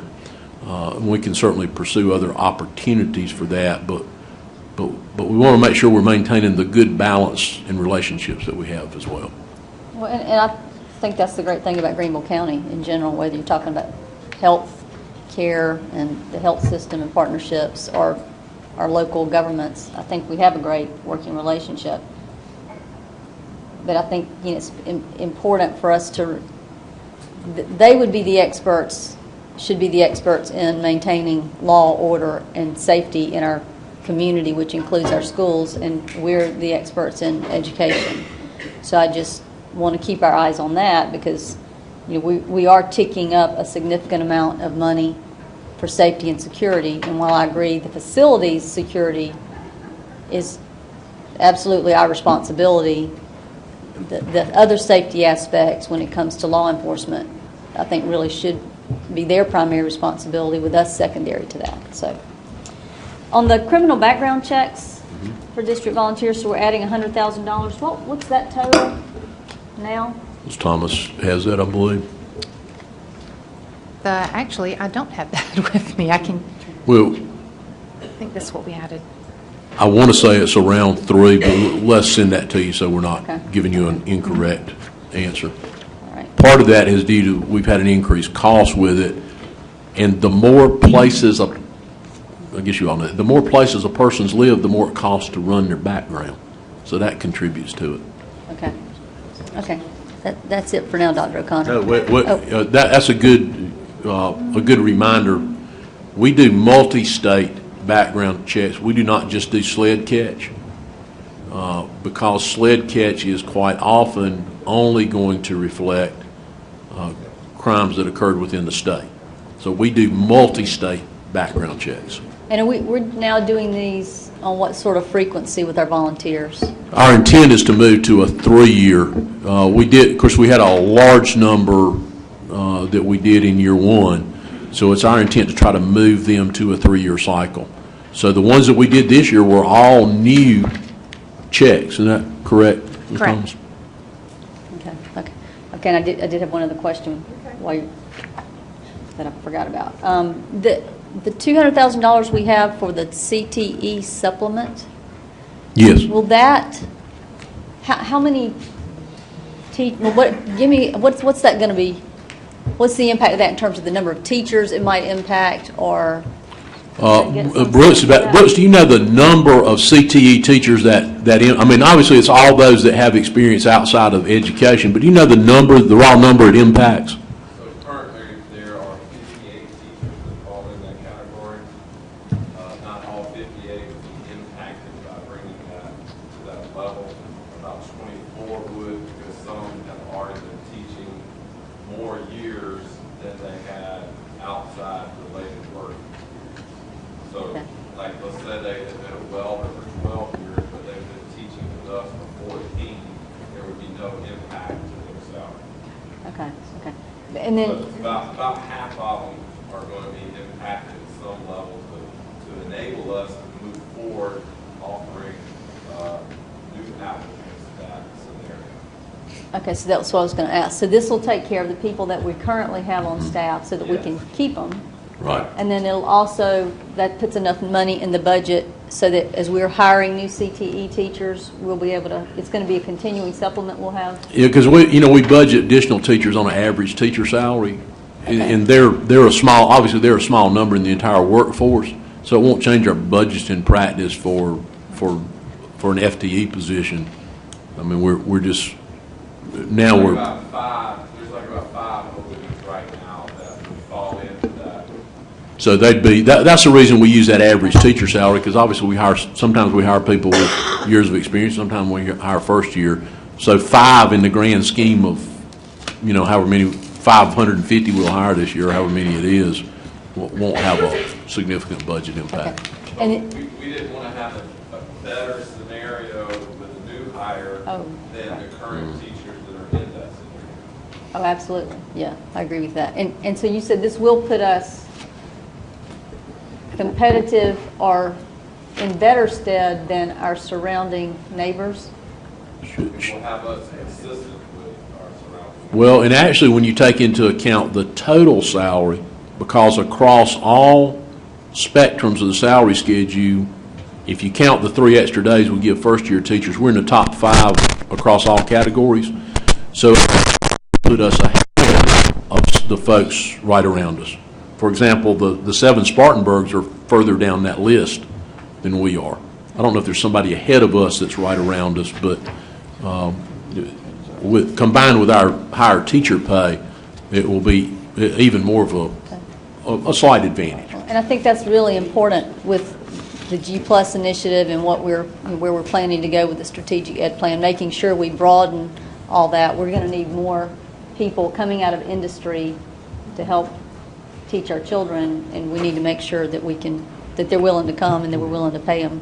Well, and if that experience equivocates, and it does, to that's what you're hired based on, then that experience also to count as what you're paid on. Right. So, yeah. Okay. and again makes us consistent with what others are doing in the marketplace. Okay. Thank you, Dr. O'Connor. Thank you, Dr. Royster. Yes, ma'am. Mr. Lewis? Thank you, Dr. Carr. So, as people have asked questions, I've just written down a few follow-up questions. So I'd like to, it will seem disjointed, but it took a while to get around. So back to the ed plan question. So there was a question asked about the ed plan and whether the ed plan is reflected in the budget. And I think I understood that there are two answers to that. One is the current ed plan ends on July 1. The new ed plan, which has not yet been approved by the board, would be the ed plan for the school year that this budget is for. Yes, sir. So knowing that the board has not yet approved an ed plan, but that we possibly could in a few weeks, does the current budget include the expenses that are currently proposed in the ed plan for the first year of the 5-year plan? Or do you expect there to be additional expenses in the current version of the ed plan that would need to be added to the budget? I do not anticipate that. Mental health counselors, which we believe separate and apart from that strategic plan, is something we need to do. And so guidance is in there as well, which dovetails with really those came out of a number of those conversations that we had with students, with teachers, and with principals about what would enhance safety and security in their campuses. So of course, the strategic plan discussion was going on at the same time, so those two do dovetail.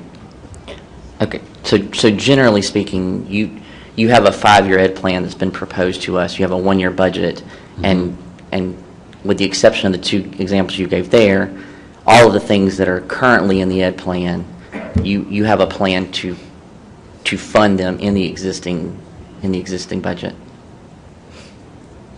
No, sir. For the first year. Oh, for the first year. Yeah, yes, sir. Now, right. Beyond year 1, then that becomes an annual discussion about how much do you want to put aside, how much do you want to raise millage, how much there. Right, but questions like class size reduction or increasing choice, like I think as I read the ed plan, year 1 is kind of exploratory step 1 of a 5-year plan to reach those numbers, and so I just want to make sure that if we were to approve this and then come back 2 weeks later and approve an ed plan as it is presented now, that we wouldn't have to come back and do a $3 or $4 million increase to cover additional costs that maybe weren't No, we've presented to you the millage increase that we believe needs to be in effect for next year. And as you look at this, it basically is keeping up everything we're currently doing, giving everybody a pay raise that is somewhat equal to the raise that teachers will receive, accounting for growth, meeting our mandated obligations, and addressing those features of safety and security. That's pretty much what's in this budget. It's a, you know, you don't want to look at 5.1 mils as being bare bones, but it's a relatively bare bones budget as far as things that are added to it.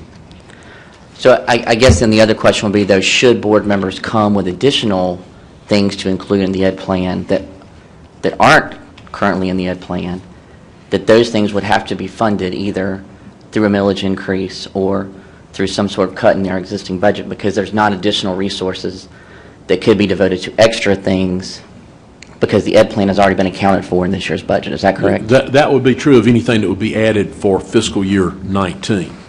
Then to a degree that might be true in subsequent years, not knowing how much state revenue we might be able to project or predict for subsequent years, but it would certainly be absolutely correct as applied to fiscal year 19.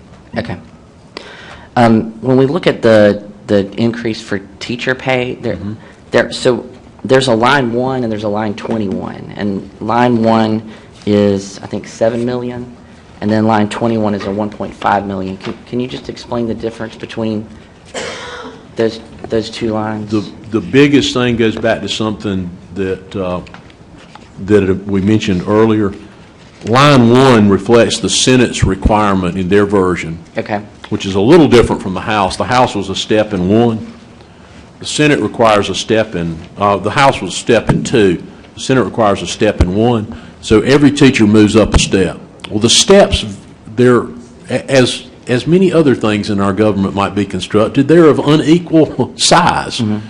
So it would mean that a teacher would get between 2 and 4.1% or something like that, Stephanie, if they simply got a step. If they're still on the schedule. Mm-hmm. Yes. Because they vary.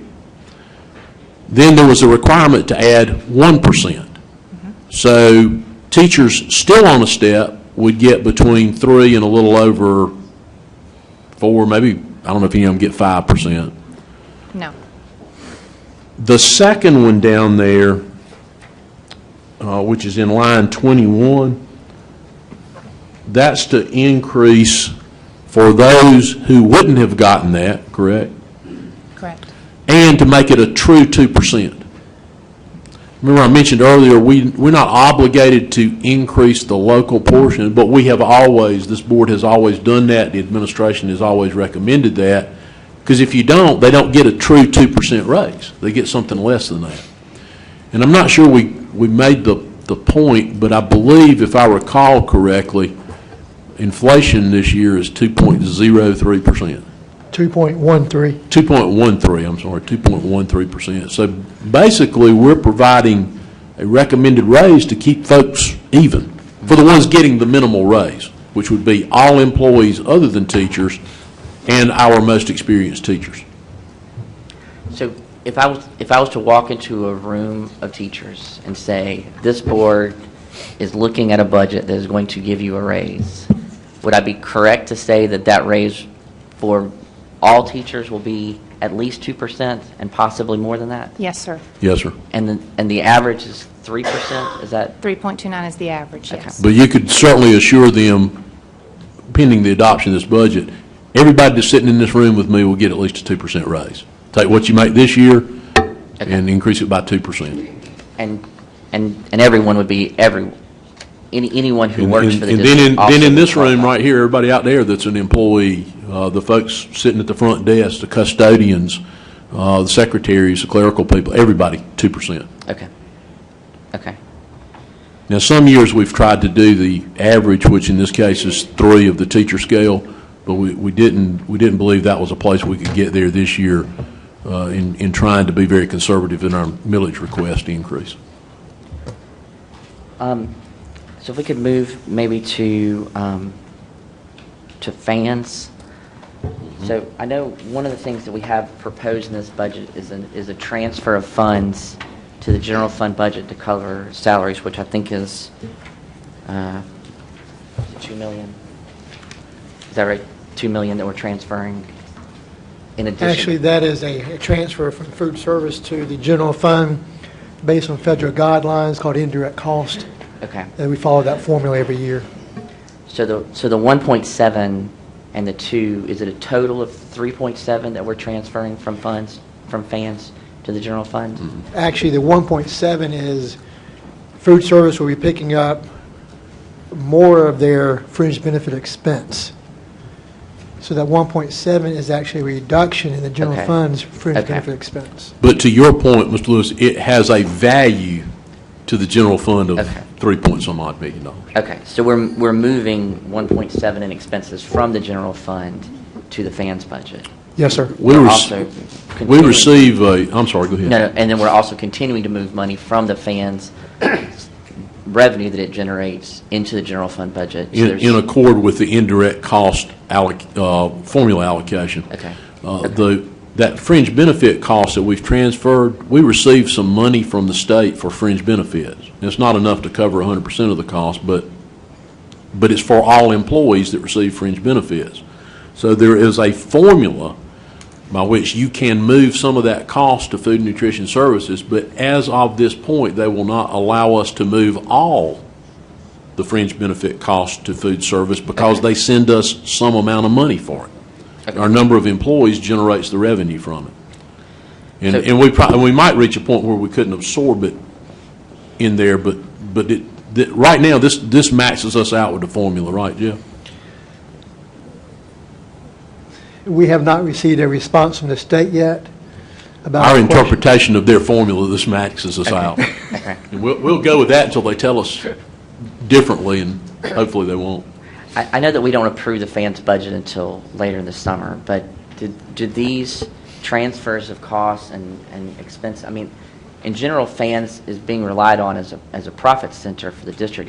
It's self-sustaining and it's generating some additional revenue for us. Are these changes going to impact its ability to pay its people appropriately and to maintain the same level of quality that it is now? Is this going to have a financial impact on its ability to deliver those services? No, sir, it will not have it will not have an impact on operational food service, the quality of foods they provide, meals they provide, or the pay for fans' employees. Because it would be very important to William that I ask the question, that his meal, level of quality of his meals is not going to suffer because of this. No, sir, it will not. And we recognize him as one of our best customers in food and nutrition services. So I have Mr. Knotts on record as saying, all right, thank you. One of the questions I had about the millage increase, so I just want to make sure that I write the numbers down correctly. So the current budget proposed here is for a 5.1 mil increase. Yes, sir. And that includes 3.5 mils that we would lose if we don't use this year. That's correct. And 1.6 mils that are available for us to use because we've accumulated them over time, but that we don't necessarily have to use this year. We could use them next year if we Yes, sir. didn't use them this year. Is that correct? That's correct. The total that you have accrued to this point, including the new amount, is 15.2 mils. 15.2, and we're asking you to utilize 5.1, Okay. which equals the amount the state believes we need to use for inflation and growth. And the difference between that 3.5 mils and 5.1 mils is about $2 million? Is that 2.1. $2.1 million? So what is our current millage rate when it comes to the general fund? Like our total amount of mills that we're currently levying for the 100 general fund? It's 139.7 mils. 139.7. Yes, sir. Okay. So when we look at the sheet that you guys do about the flower shop owner and the pharmacist and the F-150 owner, when it says that the annual impact is 198.68, that impact to that flower shop owner, that is the impact of the 5.1 mils. Is that correct? Yes, sir. Is there a way that we could get this sheet that also includes what is the total millage impact on these same entities? I don't need it right now, but just with our next list of questions. I'm sorry, Ms. Lewis, I didn't. I would appreciate if we could get the chart on page 4 to include the 5.1 mils impact, but also what is the current total impact of The total of our amount, 139 using million? those same comparisons, Yes, certainly. sir. Just to know, I mean, what that flower shop owner seems like she's paying a lot more than that restaurant owner. She- I'd say I'm very She concerned seemed good about with that. that. She seemed good with that. But I see flower shop vans around town a lot more these days, so maybe it's a usage issue. Maybe it's prom season. One additional question I have about revenues that go out. I know that we have now one charter school that is currently still within our district, and that's Langston. Yes, sir. And we have in this budget $289,000. That's the additional Yes, funds sir. just based on the student costs that we spend. Yes, sir. Each time that we have an increase in our expenditures of base student cost by the charter school law, we have to automatically increase the payment to them. So if you took that $242,000 and you added it to what it looks like in the back is $2.89 million, so that's roughly $3 million that we pay to Langston as our local funds. Is that? That's Yes, correct. sir. So I mean, to the earlier question about where we could find funds without cutting things, if Langston went to the state charter school district on its own volition and without our forcing it to, it would benefit financially, and we would generate not all of that, right? Not But- all of that, because. No, sir, but we would generate a Proportion. significant sum, and to your point, and we've had, without trying to push them out the door, we've had that conversation with them. They just seem very happy where they are, and they do realize that they're giving up the last calculation, which is now a little bit old, because I believe it's 2 years old, would be about $800 per pupil, and I'm sure it's higher now, because it's based on the average per pupil expenditure in the state, not what we spend per pupil. Now, I know when I've spoken with the principal, part of that is because they've spoken with other charter school principals and found that perhaps the other entity overpromised and underdelivered, and they seem to be happy with the service that they're getting here. But to your point, they would benefit financially, if in no other way, if they moved, and we would also benefit financially. Yes, sir. Okay. One of the questions that I asked for in the last meeting that I think I got an answer for, I just want to make sure that I'm reading it correctly. There was a question about how much flex spending is being allocated in the district, and I think I read in the report that number is $5.9 million. I thought it was 5.6, but you have it right there, Stephanie. It's 5 point something.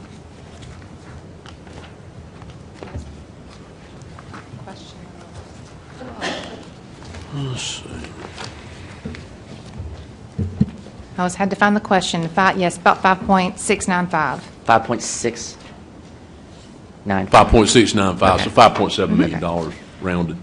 And roughly, that looks like, in the chart breakdown that you guys gave us as the other attachment, it looks like a school is getting between about $50,000 and $135,000, because that's based on the student enrollment. That's how that's calculated? Yeah, I don't know if we put that chart in there. If we didn't, we'll send it to you. We have a chart that shows it's a sliding based on your enrollment. This is the equivalent value. I think in the second attachment you sent us, you gave us the breakdown that you've given us before by school that showed each school and kind of what it was choosing to use those funds for. So I just had a couple of, I know that report is based on what they did last year.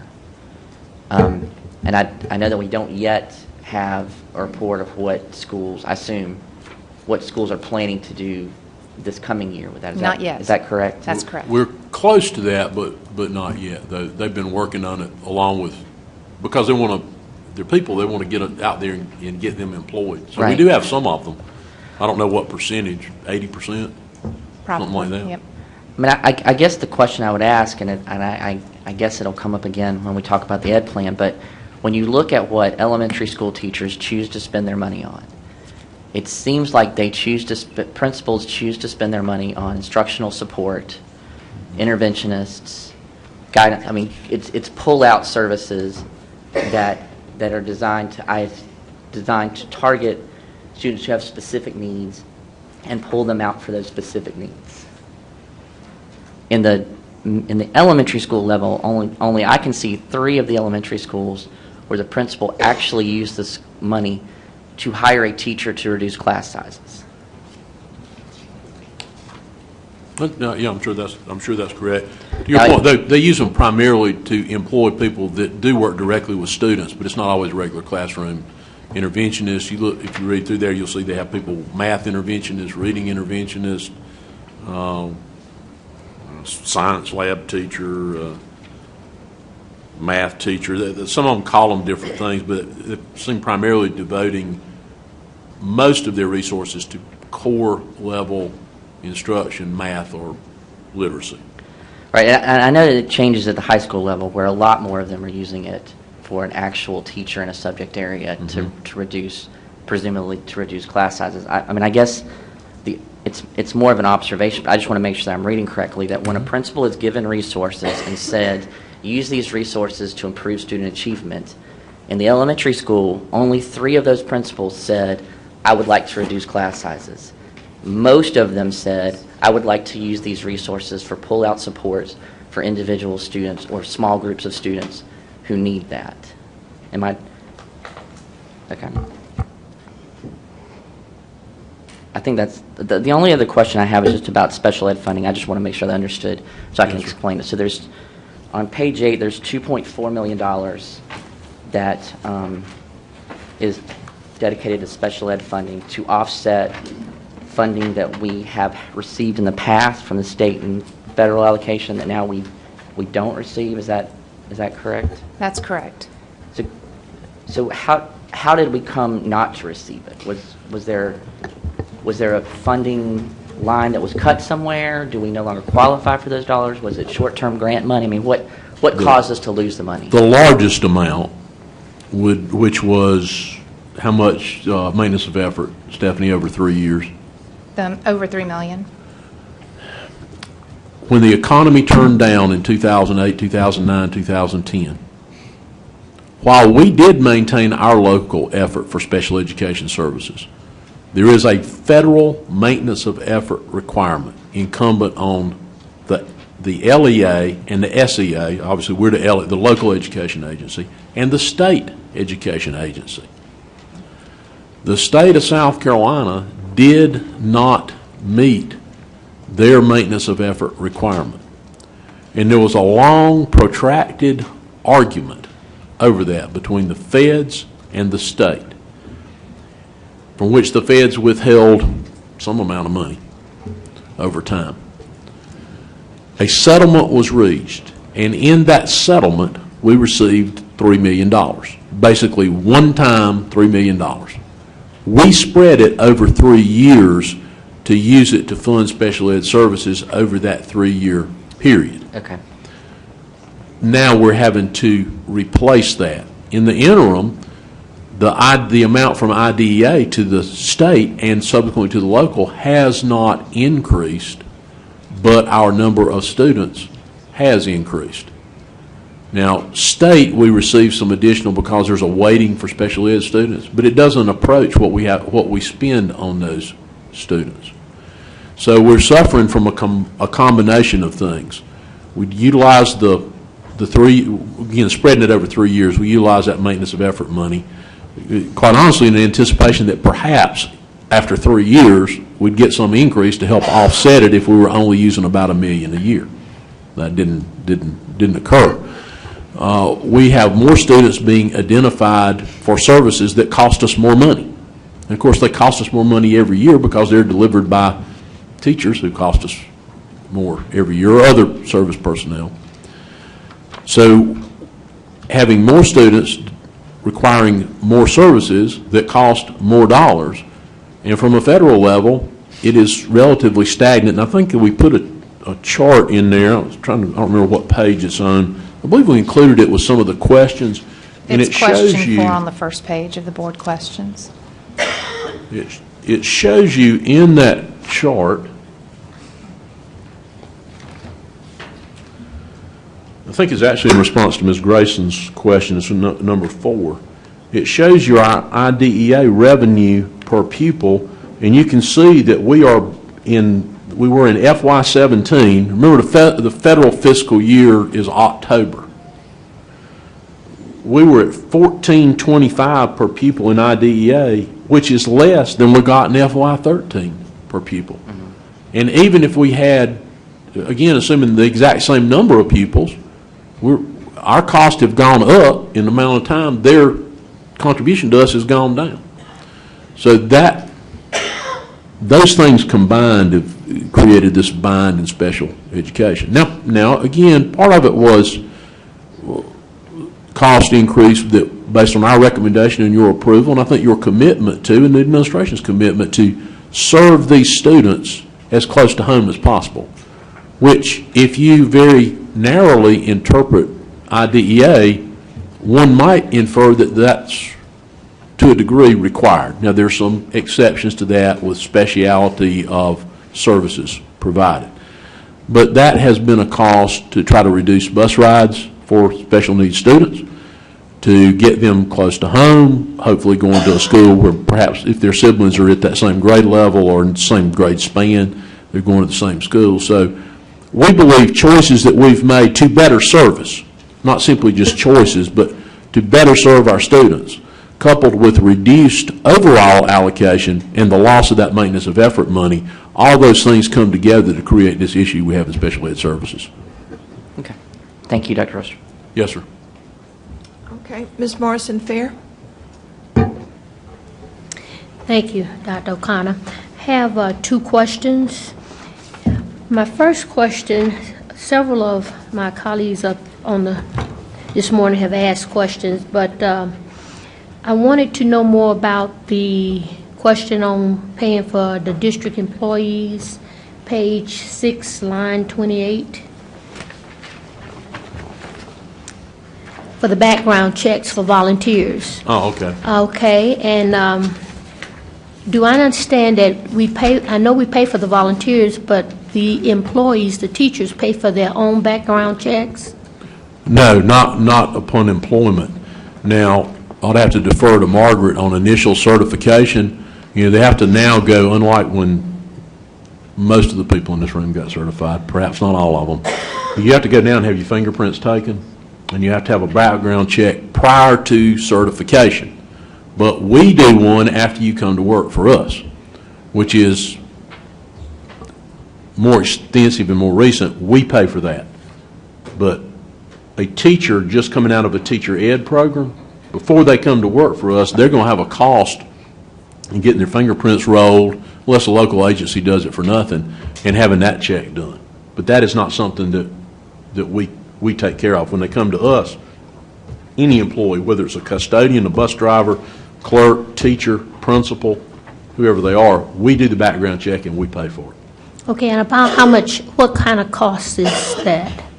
Margaret, can you say on average, Ms. Bivey, what the cost is? Yes, on average it's about $25 per person on average for teachers. And I'll kind of emphasize the fingerprint check is relative to South Carolina, so it's basically a SLED check. We hire quite a number of folks from out of state, and we hire people that have been in state that have worked out of state. So the one that costs the money is the national background check, but a SLED background check is not pick up. Could you hear all that, Ms. I didn't Morrison? hear all of it, yeah. Well, the bottom line to that is that fingerprint check that they do to get certified, which is before they ever come into contact with us. They then run that only against the SLED criminal background, which is generally only tell you what happened in South Carolina. It might include other things, but generally what happened in South Carolina. Then depending on the number of places you might have resided or where you went to school, we're going to run a national background check. Those vary from $25 to $35 depending on how many places we have to go and what sort of databases have to be searched. Okay, And we take care of all that for applicants when they reach that stage of being considered for employment. Okay, is that also with hourly employees? Yes, ma'am. Every employee. All right. And I had another question. How do we finance I don't see but one line item related to the arts, and that's to repair band instruments. Yes, ma'am. Now, we already have amounts, and I think that was actually a question. I don't remember if you asked that question. I think I did. And you may have. I think we did include in the questions, you asked what's the total budget for band instrument repair, and the current budget is $202,000. And you may recall that several years ago, maybe, Jeff, 2 years ago, you all approved a rather large expenditure from fund balance to purchase new instruments. There's also an allocation, it's not listed in here because that wasn't particularly the question, but we also have an allocation that Mr. Wingate administers to go to the high school bands to help with the purchase of uniforms. So they also receive an allocation for that. Then the school gets an allocation for activity transportation, which would be applicable to any sort of activity, whether it's athletics or ROTC, band, chorus, whatever it might be. And you'll also recall in the last several years that we have now taken over the purchase and the maintenance of all their activity buses. While that's not an allocated amount to them, it removes a large cost from them, and we simply charge them per mile, which they can use the allocation we gave them to repay us for maintaining fuel in those buses. Thank you. And it also doesn't include all the supplements that we pay. Thank you. Mr. Suddeth?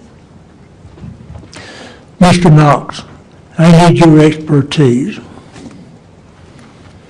The superintendent has told you that the budget is too high and we need to reduce it. If I'm looking on page 6,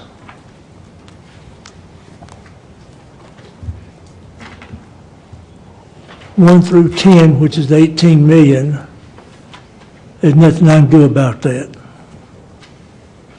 That's mandated, correct? Yes, sir. So if I look at the priorities below that, that's $11 million. So I can look at those areas to cut. Are there any other areas I can go to without getting into teachers? Mr. Suddeth, I've never said this before. That's above my pay grade. One raising wage. Well, if you do that, you won't have to answer the question. I think perhaps another way to look at that, it is not above his pay grade, but we don't do that in isolation. Oh. There's a team here that works on the budget. At various stages in the process, just about everybody sitting out there in this room is involved in it. When it comes to the final stages, then that becomes more centered on Mr. Knotts, Ms. Thomas, Dr. Gary, Mr. McCoy, Mr. Davey, as we close in on final recommendation. So that's not something any of us would answer in isolation. We would do it after considerable discussion, question, debate, and on occasion argument over what ought to be in there. Okay, Mr. Knox, yes or no? I've got $11 million here that says will help improve the requirements for the education plan.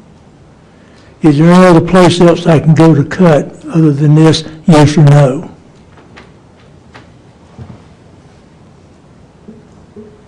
Mr. South, that would also include the same process Dr. Royster just talked about, to go through the general fund budget to potentially identify any areas that we could look at. Again, that's not a one-person decision.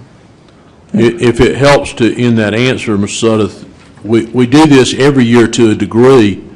We did it to a great deal of depth this year. Every department head came in and basically appeared before that group that I just specifically named and had to explain every item in their budget, put forth the reason that it should continue to be in their budget, or if they had some additional request, make the argument for that request. So as close as we would do one, this in essence is a zero-based budget. Now, it's not truly a zero-based budget because we utilize formulas for almost all of our personnel allocations. We didn't go back and consider changing any of those formulas in recommendation to you in a negative way. Okay, that was the answer I expected. Yes, sir. I'm looking at flex baselines. When I'm looking over this, it looks that a lot of principals are asking for reading interventionists.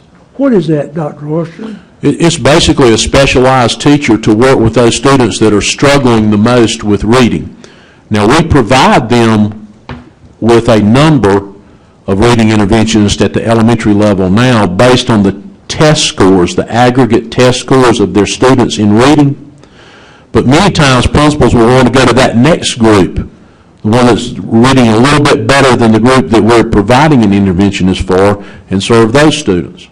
Sometimes they add that simply because it makes it easier for them to schedule students to the reading interventionist because they don't all necessarily have a full-time interventionist. So there would be multiple reasons they might choose to also employ additional reading interventionists beyond the interventionists that we provide to them. Yeah, in looking at all the elementary schools, there's quite a number of them that have a reading interventionist, and that's in addition to the reading teacher they already have. Yes, sir. If I'm looking at the budget recommendations from the principals, Yes, sir. one of the things that they said we did not include, they want to lower the class size at grades 4 and 5. Yes, sir. So I will assume this is just the elementary school principals? No, sir. The way we do this, and it's sort of a mixed method for doing that. The elementary principals, the middle school principals, and the high school principals give their priorities by level. Then we have principals meet in geographic clusters. Then those clusters come up with the priorities they have. Well, within that cluster, they will have elementary, middle, and high school principals. Then we have a group, one from each cluster, also representing elementary, middle, and high school, that comes together, and their work is what you see on page 23. That is their combined list. And the ones, obviously, that are highlighted, you see, are the ones that we included in the budget because we believe those were most important to be included, related to safety and security and the other aspects of the goals of the district. Now, we skipped over their second priority. Their first priority was a salary increase for everybody, and generally speaking, that's always their first priority. And that was to allocate instructional coaches on a ratio basis. We did not believe that was more important than the next two items. So their top 4 of their top 5 were included. Now, their further explanation, which parallels what's in your draft strategic plan, lower class size at grades 4 and 5, and what they went on to clarify and say is by changing the exceed ratio from 3 to 2. Now, that's actually in your draft strategic plan. I don't remember what year it takes effect. Yes, it's an implementation that goes from 3 to 2.5 to 2 over the 5 year, but it doesn't start till maybe year 3 or something. But that's in there, and they know that, and I think that's why they worded it that way. I wasn't there for all their discussion. They took so long. I went out and did a couple other things and came back while they were discussing their priorities. Do you know why they chose grades 4 and 5? We've got 12 grades. Because the elementary principals affected the argument that because of the number it is now, they could end up with 30 in a class.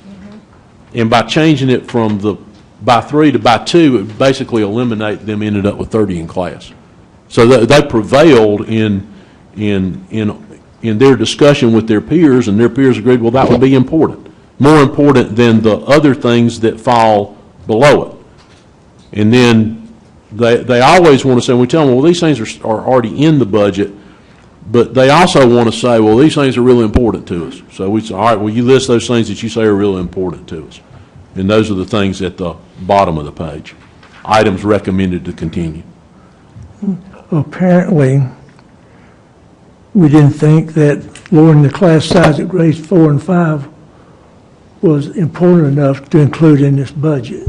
Not in this year's budget. Not in this year's budget. We believe it's So important enough to include, and it's in the strategic plan to do it over time, because again, just like everything else, it has a price tag to it. Yeah. Well, you know, I've been looking at reading grades 1 and 2, and I wonder, should I change that from grades 1 and 2 to grades 3 and 4? Well, in the strategic plan, the draft, the recommendation is to take grade 1 to 15 to 1. It's at 19 now, being a strategic decision, because no matter what the debate might be on class size, there is really, assuming you have a quality teacher in the classroom, there is no debate that when you get to 15 or less, it has an impact on student achievement. And that's the primary grade at which reading is taught. It would also strategically allow us to move the interventionists that we now focus on the first grade into the second and third grade. So maintaining that focus on reading at the early grade levels by taking the first grade down from 19, where it is now, to 15 over a 4-year period, and then moving the interventionist work to the second and third grade. I was just wondering why we have first and second grade. Do we have a lot of reading data for them? It seems all the reading data comes from grades 3 and 4. If I'm looking through my we have strategic plan, it seems to be that's focused on grades 3 and 4. Well, that's your state testing data. So we have reams of data about students in the lower grade levels. There's a test that's given to them with FastBridge, Jeff. FastBridge is given to them to assess where they are when they come to us.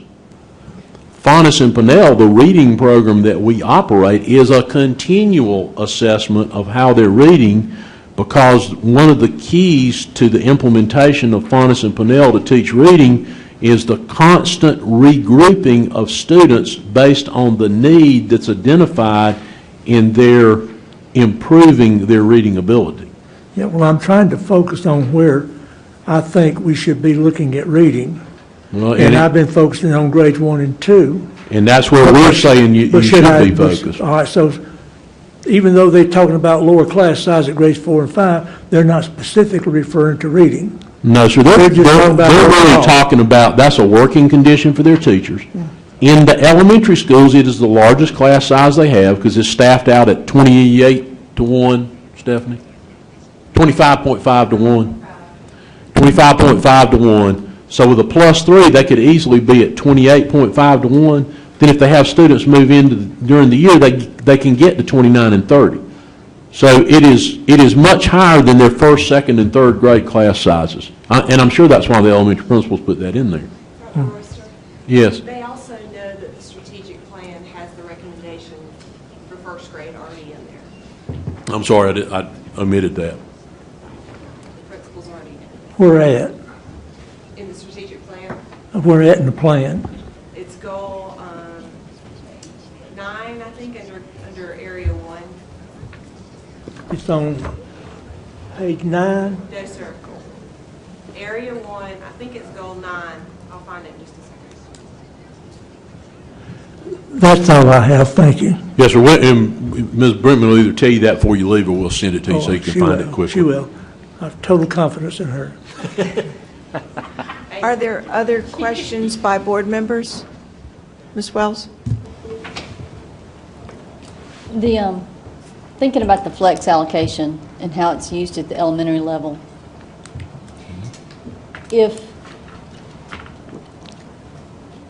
So the way we allocate is we have a projection on the number of students and the number of teachers. So we allocate a certain number of teachers. You do a baseline now. And so principals are hiring for those positions. But then there'll be adjustments made because that's constantly changing. So you'll, I don't know if you continually make adjustments or you make adjustments late summer, going into August, and then... Depending on the year, in the tightest budget years, we did it every 2 weeks. Routinely, we do it multiple times from the initial, and every year we've been able to move the initial baselines earlier and earlier, because that's what we want them out there so they know how many positions to hire to when the best candidates are available. But at different points through the spring, and I know they've looked at them at least twice since the workshop, we'll look at it again and we'll move people, or they'll call the principal and say, look, don't hire this fourth grade teacher because it looks like your enrollment's not going to make it. We'll do that all the way up until 2 weeks before school starts. Now, when we get in that time frame, then we start looking every day when school starts. But unless we are in the throes of a recession, we don't take teachers because they've already set their schedules. They're out there in the class, unless it's one we said, don't hire this one. So in that 10-day window starting school, we will often add teachers, but we won't take any teachers. Yeah. So those adjustments occur. Now, the flex funding, we've basically used a static number like we do their other staffing, because we don't be out there moving counselors, assistant principals, secretary, clerical people. It's more of a fixed point in time. Here it is. You put your plan in to spend it. We don't tend to adjust it back and forth like we do the actual teaching positions. Right. So if I were a principal, an elementary principal, and I'm looking at how to best leverage that flex allocation, it would not seem to me to be advantageous for me to make a commitment to take my flex allocation and use it toward reducing class size for a grade level, knowing that I might get another allocation depending on where my numbers line up with the district. So I guess they know the rules. Right. Well, that we use to do the staffing. So I'm sure that without trying to get in how they individually 51 of them might think, or in this case 84, but I think you're talking about primarily the elementary. Right. I'm sure they do consider that, just like what's not reflected in there. Title I principals still buy teachers to reduce class size in Title I schools. Right. Well, they use funds for other things that have equal importance to improving student achievement. So I guess I don't think I would necessarily draw a correlation to say that because the flex allocation in elementary schools has not been used to specifically reduce grade level class size, that you could automatically say it's not important to principals. It's just with that flex allocation and knowing that they have dynamic allocation of teachers, I'd believe it's not necessary. It's not as straightforward to say, well, it's not important because they didn't spend their allocation on it. So I'm just trying to understand the dynamics of how they make those decisions. And as you would infer and imagine, principals obviously have multiple priorities that they're considering at the same time, and I would have when I was a principal. And at the end of the day, kind of like some of the things that we have to do, that you all have to do, we prioritize this. We believe we get the most positive effect out of using it this way, knowing that this is what our need is. And I think because whether you choose to use it for class size or whatever you choose to use it for, they know the importance of those two core subject areas and the emphasis on improving student performance in those core subject areas. And I think that's why you see reading interventionist and math interventionist in there. I think it's more of an establishment of this is the most important priority and this is the way we believe we can best get there than it is a choice of I do this or I do this or I do this. Because it's a way to get small group instruction. I think it's the importance of small group instruction to core subject areas and having a specialist to do that. Okay. So that was it. Thank you. Anyone else? I just have one small. Okay. One small statement. Dr. Royster, looking on page 4 where it says fixed costs, utilities, and so forth, I'm thinking if we monitored this air condition and lowered it, we could probably save a little more money and that fixed cost could be reduced. Yes. That's all. I appreciate your point, but it begs me to make this point. Jeff, we have not increased utility cost in how many years? I think 5 years. Although the rates have increased, our square footage has increased, we have not increased cost, and it's because we are so energy efficient. This room might be an exception, but there's always somewhere, There's a reason behind it. there's always some place that's going to be colder and some hotter. Okay, if there, Well, that's not if working. there's no one else, I have a few questions that I would like to ask, or comments generally. One is, I was so excited about the lowering of guidance counselors to a really significant lowering. And I'm glad that the answer was not, well, we just decided that some other thing on this list was more important, because I agree that it is extremely important for all of the initiatives that we have underway that require building stronger relationships with students, including mental health, reduction of suicide, attention to G+, all the things that we're doing. And one thing that in the recent A4LE conference that some of us attended, and Dr. Royster did a great job presenting at, I was pleased that even law enforcement people said the temptation is going to be to try to do something to respond to safety that is visible and tangible, such as, metal detectors or additional police personnel, etc. But investing in mental health counseling, guidance counseling, and the teacher in the panel, who was extraordinary, said, and class size reduction, which I was very happy to hear. He said, those things relate to students' safety more than some of those more tangible things do, and we need not to have a knee-jerk reaction and going too far, and not recognizing how the relationship building, knowing students well, being able to recognize and respond when there are issues and problems, etc. So Dr. Royster was kind of a leader in making that point, and I appreciate that, and I think the budget reflects that, but it's, there is a lot here for maybe the hard ways of noticing safety. And I think you've made strong moves toward the other, but let's keep guidance counseling reduction in mind for next year. And as soon as we're able, given that the reason Jeff said is that it relates more to finding high quality numbers of guidance counselors. So I just don't want to lose that momentum, because I think you were right, and for all the reasons of putting that into place. Class size falls out of that conversation well, because again, it meets the urgent needs for reading. It meets urgent needs even for safety, for all of those ways of improving teacher quality, teacher satisfaction, and student performance. So it doesn't surprise me to see that 4th and 5th grade were emphasized here, because in the teacher survey, there was a greater difference between the cap, where teachers felt their tipping point was, in 4th and 5th grade than anywhere else.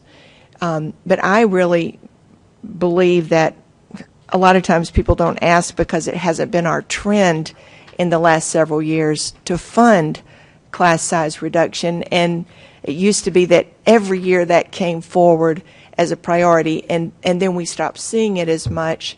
And a couple of principal conversations that I've had in my district over the years about that, it's kind of like with my children, I've almost conditioned them not to ask for things that they know the answer is no, and not because they don't value and believe that it's critically important for their work. So I think that the 1,500 responses we got from our teachers saying that the number of, I guess, points, Ms. Wells might be able to help articulate it better because she is so familiar with the results of the survey as chairman of that committee, but they were equally important to teachers when asked, how should the board spend its budget?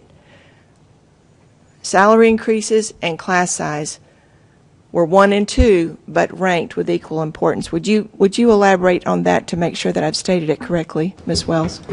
Yeah, just because they ranked in a certain way, and then there was a percentage that scored at 1, that scored at 2, that scored at 3. So when you weight all those, you can create a score from that. And so based on the overall score, those two scored 5.00 and 5.01. So effectively, those two things carry the same weight and priority based on that ranking for teachers. Yes, for teachers. So I just wanted to be sure that, if we had on our list the response from teachers, it would have read, based on the recent survey, that receiving an increase and class size reduction were equally important to them. So I appreciate that you were trying to address it, begin addressing it strongly in the ed plan, but I would like to ask if you could tell us the cost if we were to go ahead this year in reducing from 3 to 2 in 4th and 5th grade, given that that was one of the express priorities there, what that cost would be if we added that to this year's budget. And you may not know that right now. No, we'd have to send that to you. We know the cost to go from 3 to 2 overall in elementary. Okay. And we know the cost over time to go from 19 to 15, but to do it specifically in that grade, we'd need to calculate it, because to just assume it was 2/5 or 2/6 wouldn't be an accurate. Okay. So those are the two questions that I would have on class sizes. Please tell us the amount of money it would take to address that priority of lowering class size in grades 4 and 5 for help kicking in at 3 over to instead additional teaching resources when they're 2 over in a grade level. And also what it would cost to reduce class size by 0.5 across the board, getting us back to where we were in 2008. So those are the two data points that I would like to ask to be sent to me as a follow-up, if you don't mind.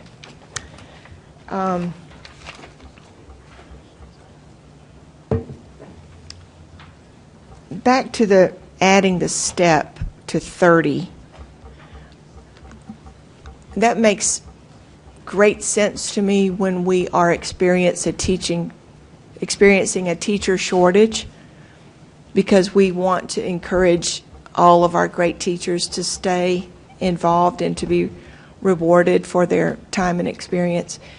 But are you saying, Dr. Royster, that in the future, when we pass that cyclical point of a teacher shortage and we have lots of teachers wanting to come to work, et cetera, that we cannot then go back and revisit having added a 30 to our STEP program? I don't imagine I'll ever have to deal with that issue. But I don't foresee any time in the distant future that we're going to have a surplus of teachers, because we're moving too rapidly, too far in the other direction. Okay. But the answer to your question, once you give a teacher a raise, it is then incumbent on you to maintain that salary. So whether you add it as a 30th step or you just say everybody that's at this point is going to get that raise, from that point forward, you can never pay the teacher less than that. That's the way the salary schedule is constructed. I think another important point to make sure that we're reminded of, while teachers might offer their opinion on whether to get a raise or not or do something else, they really don't have a choice. In our state, all of those that are still on the salary schedule, with the exception of 1 year, that I can recall in 38, which was in 2010 or 11, the legislature's mandated an increase. So they don't get a choice about that. Now, teachers that are off the scale are at that last step. If the state mandates a raise, it's not incumbent to give them one. So really, they don't have a choice about getting a raise. They're going to get a raise. Where we have an option or a choice is to give that same raise to those teachers that are already off the schedule, and the raise for non-teaching employees. And at different points in time, as many as 15% of our teachers were off the scale. I don't know, Stephanie, do you know how many are off the scale now?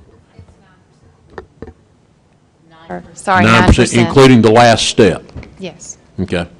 So we're down around less than 10% now, but at one time it was 15%. Okay.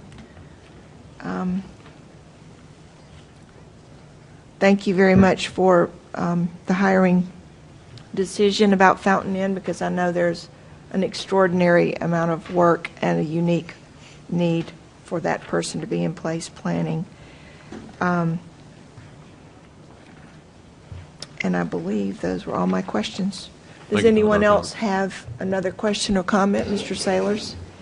Thank you, Madam Chairman. Dr. Royster, related to Dr. O'Connor's request about across-the-board information receiving on across-the-board 0.5 reductions in class size, in assembling that information, can you also include any related physical costs?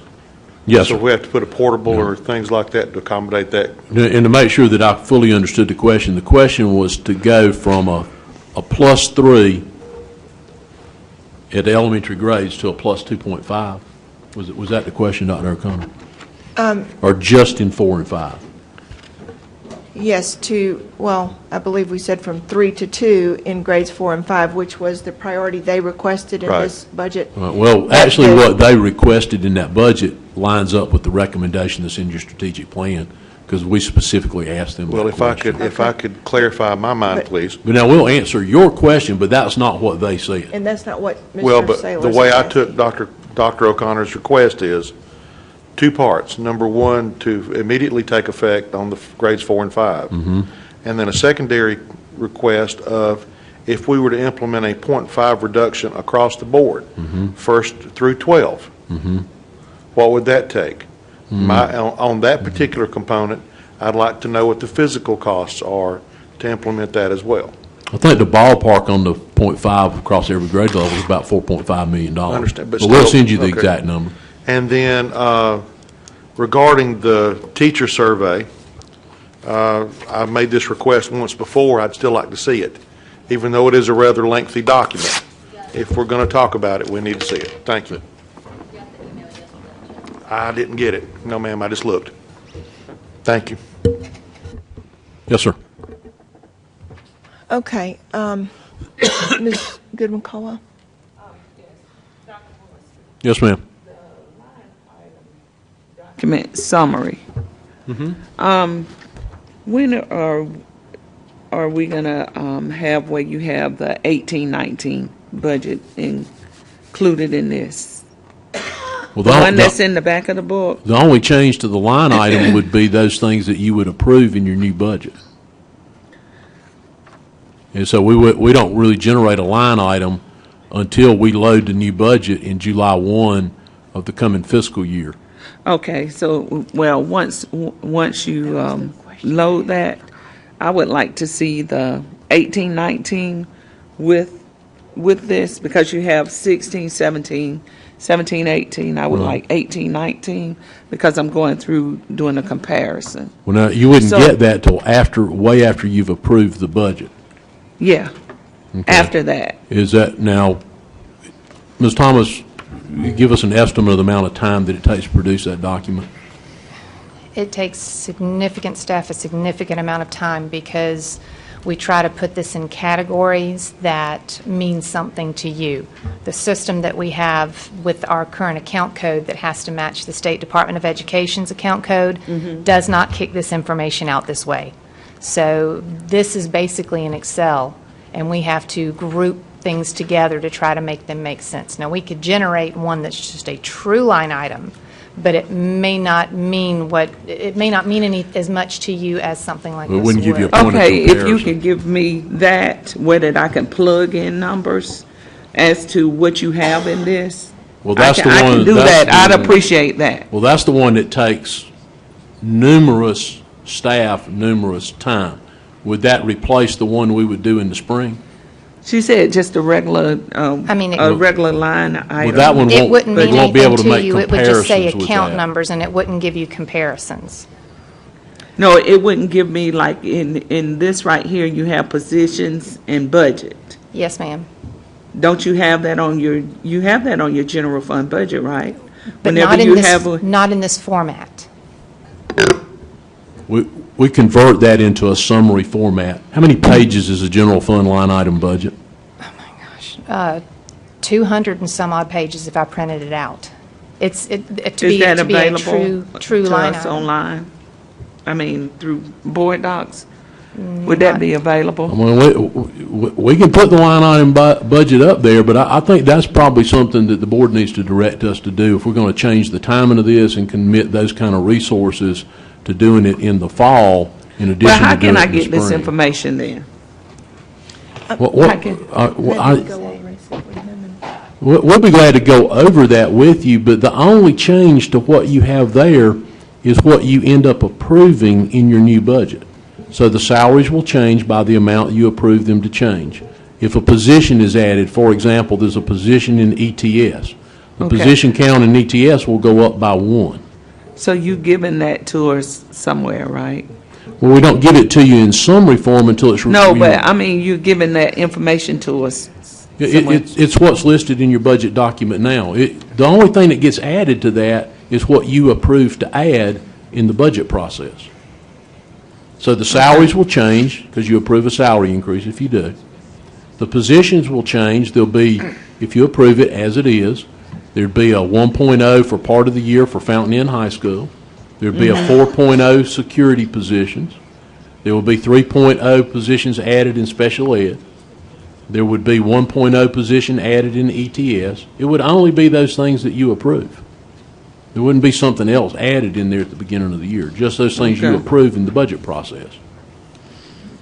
Does that make sense? I just get with you. I don't If you think you're come in and sit understanding my down, question. we'll sit down with you, Okay. Mr. Knotts and Ms. Thomas and I, and Okay. and walk through those things and the questions that you have. Okay, okay. Thank you. Dr. Royster, Ms. Goodwin-Caldwell. Ms. Wells? Dr. O'Connor, I was just going to clarify, because I've gone through this budget before and sat down with Mr. Knotts and Dr. Royster in previous years, and the reason you have to do so much work to give us this document this way is because you kind of said it. The State Department requires, you've got different funds, different revenue sources that fund different pieces and parts of a single line item. So where we just see salaries, grade 1 through 5 teachers, that may come out of multiple different accounts that they have to have separate, because that's what the State Department, our federal guidelines would require you to do. So I An think- even more pointed example of that, Ms. Wells, would be, we might have an individual person who's charged out to 3 different accounts. And you'd have to know what 3 they're charged out to figure out that's one person. Yeah. That's why we use that summary format, but it does take a lot of time to put it together, because it's not the way our reports are generated. Right, and I wish I would be fine if you guys had a different solution to present us information that would be helpful to us, but be in a different way that would make it less cumbersome and less time intensive for you. And we did include this year this more detailed summary, and then a true summary document that would kind of give you a really big, high-level snapshot to give you the information you may need at a glance. And then if you had any other questions, you could come back and let us know.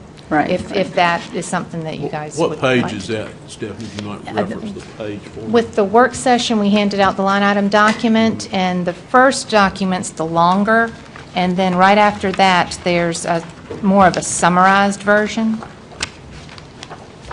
And you'll see the longer is landscape, And and the when it switches to summarized is portrait? portrait. That's correct. Yeah, so when it's Which kind of gives you by function, which again is something that we have to report back to the State Department, but it gives you just a summary, so you can look and see elementary. You can look and see guidance. You can look and see special ed. It gives you a big picture, but it still has all of the information like you wanted, the personnel FTEs and the expenditures and the budget.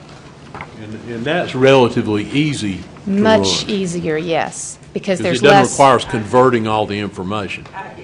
Okay. Okay, may I ask a couple more quick ones, please, that I forgot? I'm sorry. On Section 1, Page 3, in the line item document, there were just a couple of programmatic questions that I had. One related to the satellite diploma program, and I remember that a few years ago we doubled our capacity in teaching staff in order to double the program. But now we've had some discussion that the enrollment in that program has dropped pretty dramatically and continues to, partly because of offerings we're able to make at the high school and partly because the rules have changed with the state in terms of how that affects graduation. So wouldn't we then expect that the budget would be reduced here to reflect that drop in enrollment? Maybe it is, but I'm not able to tell on this page that there's a planned reduced cost for all the teaching staff that are now in place but are perhaps not being fully utilized. And generally speaking, if they're teaching positions that aren't utilized, we simply put them back in the pot to be reassigned to other locations, which then goes to the amount we have to put in for Teachers for Growth. Okay. Does that make sense? So if it's not same way with a school, if their enrollment goes down and they get fewer teachers this coming year than they got last year, we take those teachers and reassign them out to a school that grew. Okay, so I don't think that would be any different with satellite diploma. Now, there are people in there that are not teachers, right. but there are not many of them anymore. But even though that's not reflected here, that doesn't mean that you won't move those teachers if. Oh, no, we wouldn't leave them enrollment- there if the Yeah, enrollment okay. number didn't justify the number of teachers. Okay. If that was your question. Yes, it was. And then the second thing on that same page related to the virtual, when I see virtual high school and virtual middle school, is that the same as our virtual program that is our district program rather than the state virtual? Okay. Mm-hmm. And I guess I've understood from all of And the. I'm sorry, we should have said yes for the recording. I think Jeff and I both nodded, but yes. Okay, please record there was nodding taking place. All of the time, you've brought a lot of additional courses to us, Mr. McCoy, Yes. for virtual, and have described an extreme increase in interest and enrollment in those courses, I think especially at the middle school level and so on. Yes. Do we have that increase reflected in the budget to allow for all the growth that we're experiencing? I don't know how to read this to know if we've got increases here or if this is just what it is currently. But the overall answer to that would be, if those are direct teaching positions, which some of them are and some of them are not, if they're direct teaching positions, we'd pull them out of the teacher line item. Now, if it's to do something else, it's not a direct service to a student, then that would be a budget change. Okay, so I guess the answer is, are we reflecting that growth? Yes, we're in our accommodating the budget? growth. Yeah, okay. I think the number of people that it takes to administer and do the clerical part of the program, we have not had to increase, but because it's supported by a teacher, we have had to use more teacher allocation for the program. Okay. But that's fewer students taking a class theoretically somewhere. The same question about comprehensive health education. And again, because we've been involved with CSHAC and have changed our policy to require a lot more instruction that moves beyond PE and nutrition to include mental health, sexual health, all of it. Have we reflected that need for additional time in educating students on those subjects by an increase in the budget? No, but we increased the time when we moved it off of Roper Mountain. I don't remember the percentage, but it was a significant increase because we cut the travel out. Now, we travel the teacher to the students, not the students, to Roper Mountain. So it increased the available amount of time for instruction for the teaching staff that we had. If that makes sense. Yeah, I think so. Well, we can send you an approximation of how much time that increased, but it allowed us to increase it without adding personnel. Okay, that's fine. It's just to reflect my interest that those programs that we have expanded, we don't need to ask for additional support for those because it is here. I'm just not able to read that there is We an gained that increase. by moving the site of the, it also freed up, the other positive, it freed up Roper Mountain to be used more for the intent of Roper Mountain instead of simply a location to teach the comprehensive health. Okay, thank you. I have one clarity. Yes. Dr. Royster, Yes, ma'am. last year when we were approving this budget, we approved it with that notion that we were going to have to pay for, I think it was $3 million for salaries or something to that effect. I'm trying to remember. And the House and Senate voted that they would pay that, increase that. I'm trying to remember exactly what it was. And so we approved the budget with that $3 million over. I don't know, maybe Mr. Lewis would remember, but I specifically remember that we were voting on a budget where we were allocating $3 million to offset a mandate of some sort by the Senate, and then they came back and approved to give the state, all the teachers, all the districts that money. But we went ahead and did that. You respond to that, Mr. Knotts? Can't hear you. Right, the pension, that's exactly what it was. So what did we do with that money? Because we ended up approving that, and so I want to know what happened to that $3 million. Where is that sitting? We didn't get any of the pension money. It went straight to PBA. Is that what she's talking about, Mr. Knotts?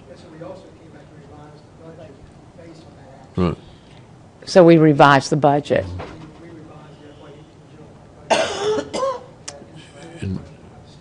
And the money itself went directly to PBA, which it has not normally done in the past. It's been sent to the agency or district, and we sent it to them.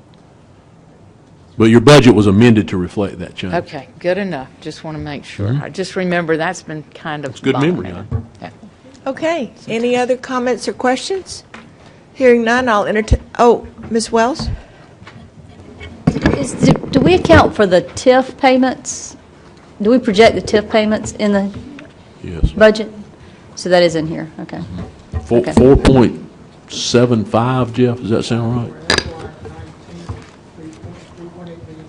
3.8. Okay, I would entertain a motion to adjourn. A motion, do I have a second? I have a motion and a second. All those in favor, please say aye. Those opposed, no. And we are adjourned. Thank you.